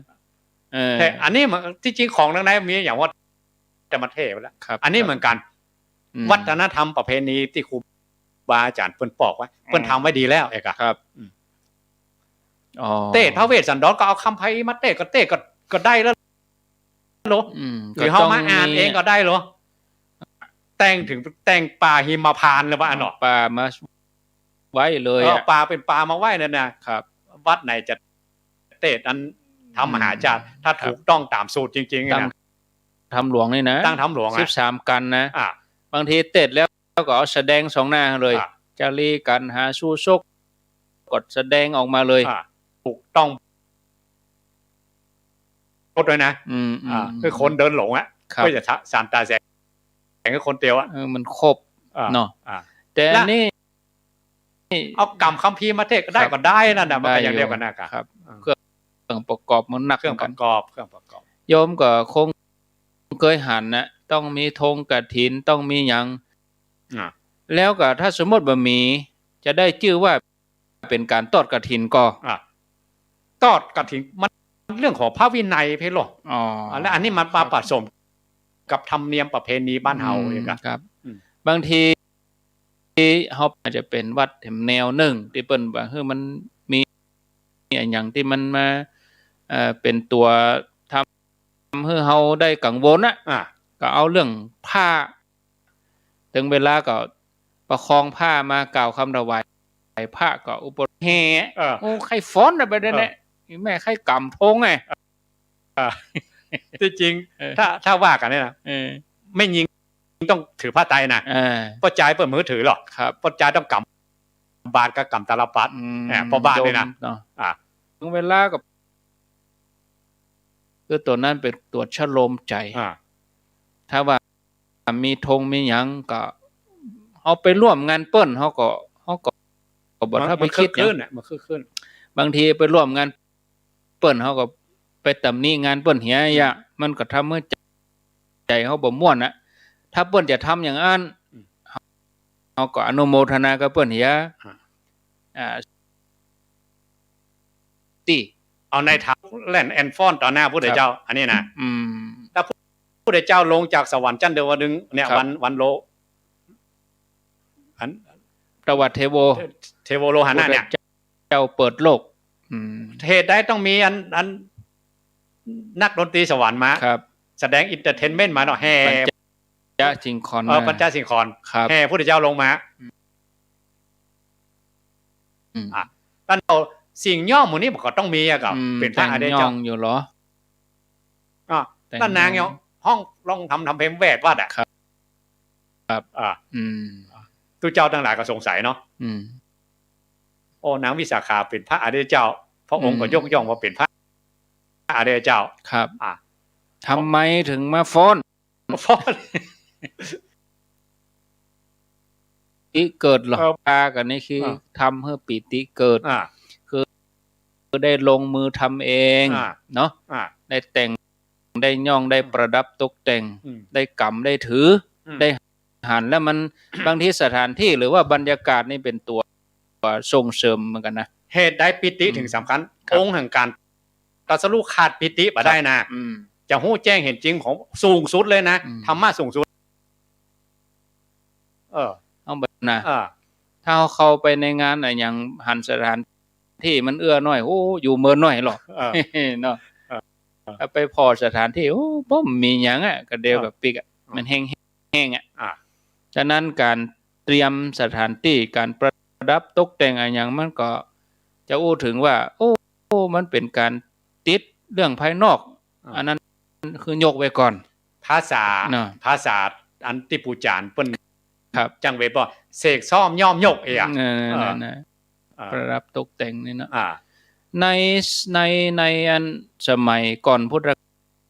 กาลโพธิสัตว์เจ้าก็เหมือนกันเนาะแปลงเมืองเนี่ยเพิ่นว่าตกแต่งแปลงเมืองเนี่ยเจ้าบ้านทั้งหลายปากันประดับประดาบ้านเมืองตู้วิจิตรเหมือนสวรรค์เนี่ยนะแปลงเหมือนสวรรค์เลยอ่ะนี่ก็เหมือนกันนะก็ทำไปเนาะในพระสูตรอาจารย์ได้อ่านชาดกมานักเนาะครับเป็นร้อยๆทาฟังใครเป็นคนนำโพธิสัตว์เจ้าเป็นคนทำถ้าโพธิสัตว์เจ้าแต่ละชาติใครเป็นคนเล่าพระพุทธองค์เป็นคนเล่าเองเลยแล้วก็บางชาติเพิ่นสั่งให้ทำตัวนะประดับตกแต่งและเอาปรมัตถ์ล้วนๆได้ก่อนพระองค์เทศหรือไผปรมัตถ์ล้วนๆเทศหรือปัญจวัคคีย์ก็แห่งกลุ่มนึงเทศหรือไผปัญจวัคคีย์เทศหรือชัดดินเนี่ยครับอันนั้นเอาแสดงธรรมเรื่องขันธ์ธาตุอายตนะอริยสัจอันนั้นบ่ต้องมี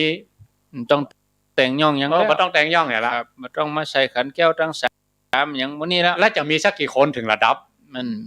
อย่างระดับหมู่เฮาทั้งหลายนี่คือที่เปิ้นแปลงมานี่คือทำให้จิตใจเฮาอ่อนน้อมก่อนนั่นแหละคือเป็นการปรับใจก่อนนะก่อนที่จะเข้าไปสู่ธรรมแห่งจันทร์1เฮาเรียกถ้าตามธรรมเรียกว่าอนุปปิกถาเลื่อนไปเอาไปปุ๊บปั๊บเอาใส่เลยเนาะโอ้แห่ไปแห่ใหญ่ๆแปลได้มันแปลว่าอย่างแห่น่ะกระแต้ไปก็กระแต้ก็แปลครับมันกำลังจะกุ้นน่ะโยมบางคนเพิ่นก็แต่ละประเภทก็แตกต่างอ้าวเจ้าภาพนี่เวลาเฮาตานแล้วแต่ละวัดเฮาไปตานแล้วเนี่ยเฮาจะไปตานวัดอื่นแถมได้ก่อสมมุติยกตัวอย่างหลวงปู่เนี่ยตอนหน้ากฐินหลวงปู่ไปได้อยู่วัดอยู่วานะเดือนตารางไว้เลยล็อกไว้เลยล็อกเวลาเลยที่วันนั้น2เวลาน่ะเนาะจากวันนั้นไปวัดนี้นะชุดเดือนทุกวันล็อกลูกศิษย์ลูกหาจะล็อกเวลาให้หลวงปู่เลยแล้วเขาของปีนึงสักตาลสักเตือนหรือหลวงปู่ฤาษีดำเพิ่นบอกว่าจ้าหนึ่งเขาได้เป็นเจ้าภาพใหญ่นะโดยจะเจือครับได้ไปร่วมได้ถ้าไปร่วมเนี่ยเป็นเจ้าภาพแท้ๆอ่ะแต่ถ้าเป็นใจตั้งใจฟังถ้าหลวงปู่นะเปิ้นยังเหมาวิปัสสนาล้วนๆของหลวงปู่ก็ตานตัวเนาะก็ตานสปะยิ่งกว่าเฮาทั้งหลายเขาแบบสุมาพระเจ้าขี้เต็มมือหลวงปู่เพิ่นน่ะครับจานคันลูกศิษย์ลูกหาเดือนครับได้เพราะนั้นเขาขอเฮาปัจจัยเฮาพร้อมเด้อเวลาเฮาพร้อมปัจจัยพร้อมครับบริวารอย่างพร้อมเด้อโยมเฮ้อรายละเอียดที่ขุนเรานี่แห่งกรรมเรื่องจะมาแมลงมากี่โมงครับอาจารย์ที่ว่ามี2อย่างคือ200วัดนัดกันมาแมลงนั้นครับเอาครัวมาตั้งมาเตรียมสถานที่คือเฉพาะมายอดเหรียญเนี่ยควรจะมาก่อนกี่โมงครับถ้า9 โมงนี่ เริ่มทำพิธีแล้วหรอตันเพราะนั้นต้องมาก่อนประมาณชั่วโมงหนึ่งครับ8 โมงก่อนตันผมว่านะตามที่กูปีเขาพอมานะบัดตัน8 โมงนี่คือเขาต้องนั่งเกียมใบผ้าละอยู่นั่งตั้งนอกถ้าเขานั่งอยู่ในร่วมพิธีมันจะม่วนนะครับนั่งเข้ามาในศาลาใส่ขันแก้วตั้ง3อย่างเรียบร้อยกินข้าวกินน้ำอย่างเรียบร้อยหมดอยู่ไกลก็ต้องออกเจ้าน้อยองค์นี้เขาต้องหยอดเหรียญแล้วหมดนะเนาะมันม่วนตอนหยอดเหรียญนะกะครับก็ออกสักประมาณ 4-5 โมงก็จากขุนลาวมาโดยรอไป2 ชั่วโมงป่ายถ้าออก5 6 7มาถึงเพกลัวจะเซาะที่จอดรถแถมเขาต้องเกียม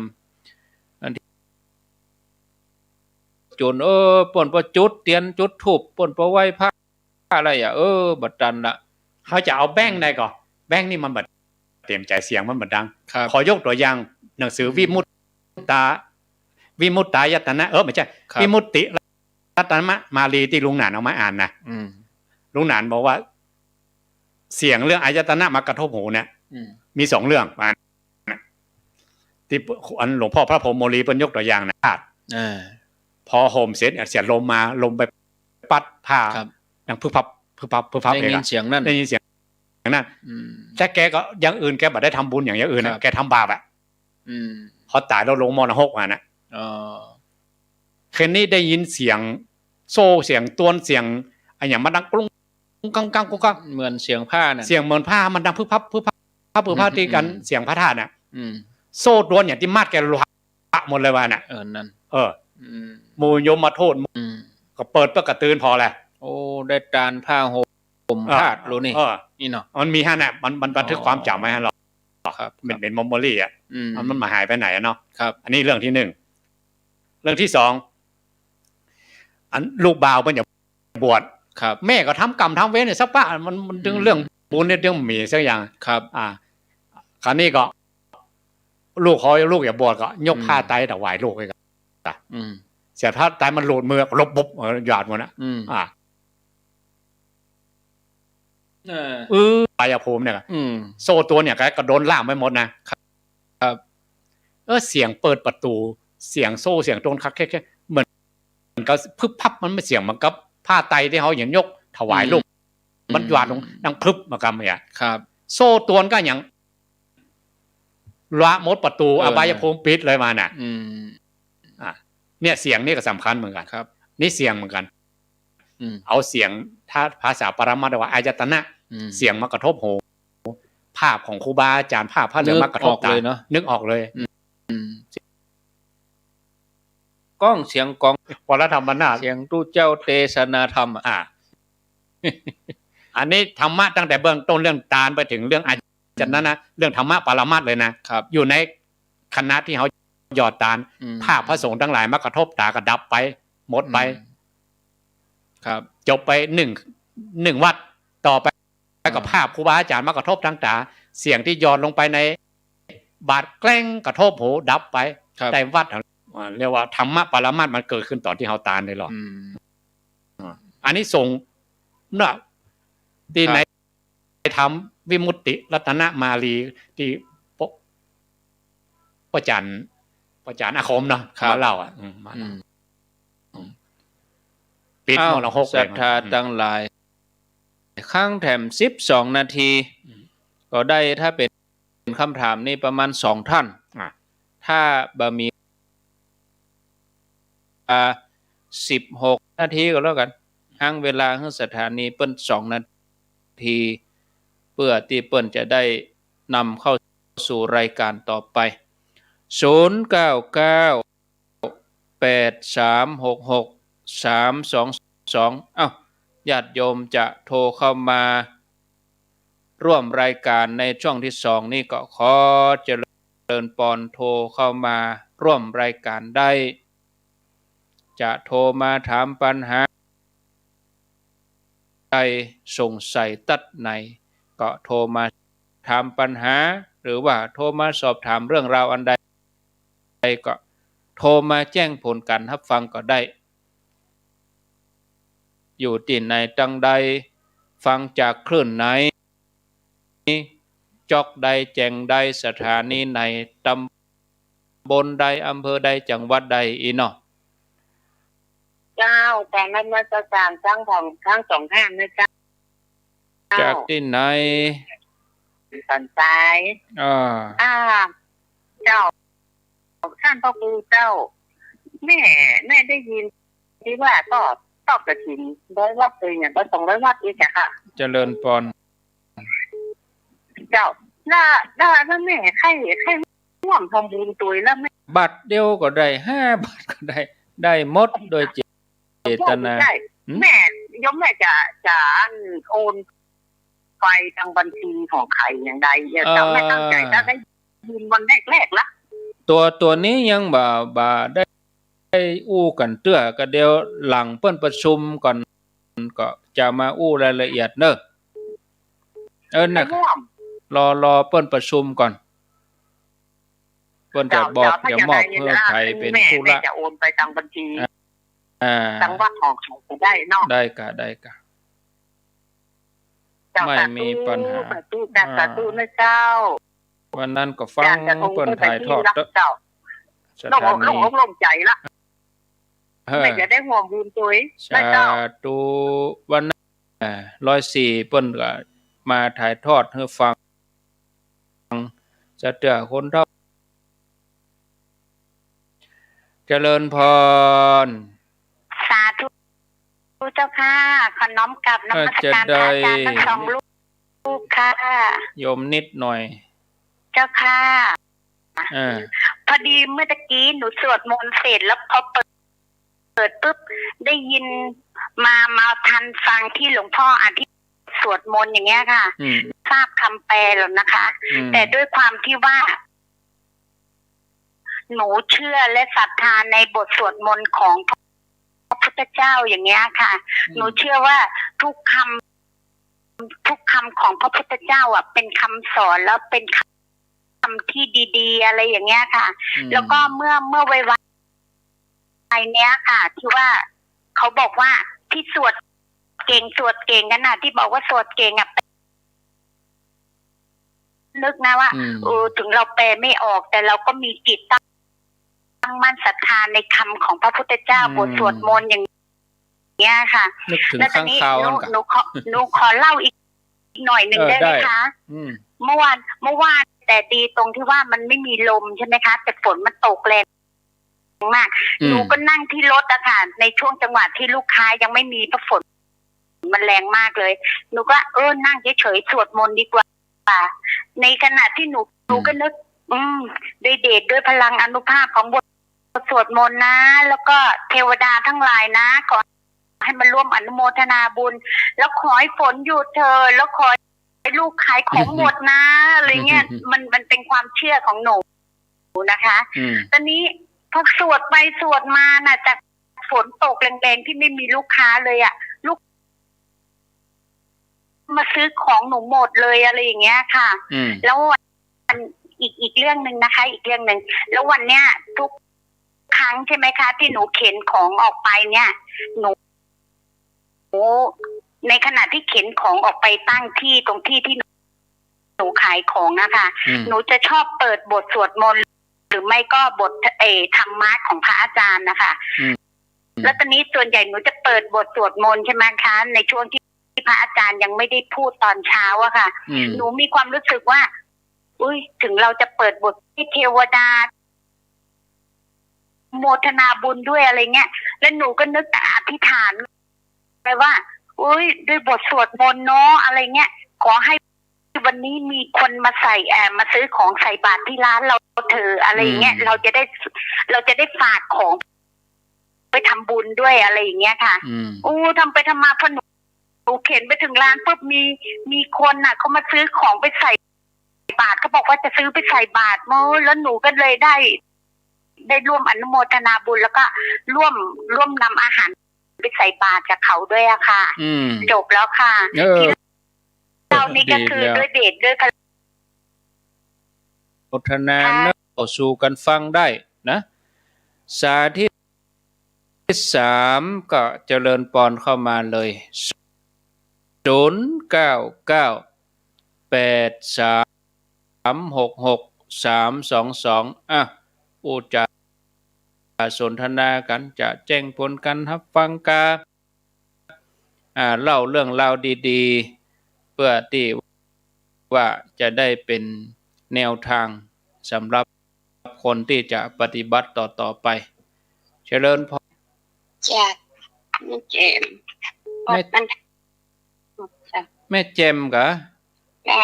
อ๋อบ้านหยังแม่ แม่ทัด อ๋อบ้านตับ แม่ทัด แม่ คือโอแม่ อ๋อ จ้า ฟังชัดดีเนาะ จ้าเอาสัจจินจ้าม่วนก็ฟังแล้วม่วนก็ ม่วนเจ้า ม่วนดี เจ้าแม่แจมอ้าว0998366322แฮม2ท่านมามีคำถามเนาะมีคำถามเดี๋ยวรับแฮม2ท่านก็จะได้ลารายการเข้าใส่ห้องอธิบายให้ฟังนะเจ้าปิ๊กไปท่องให้เด้อแม่บัวพัดเจ้าขอบคุณนะคุณเจ้าสายสุดท้ายเจริญพรสแกนเจ้าโทษจากที่ไหนวิดีโอเคียนที่เนาะโทษจากไหนไปคิด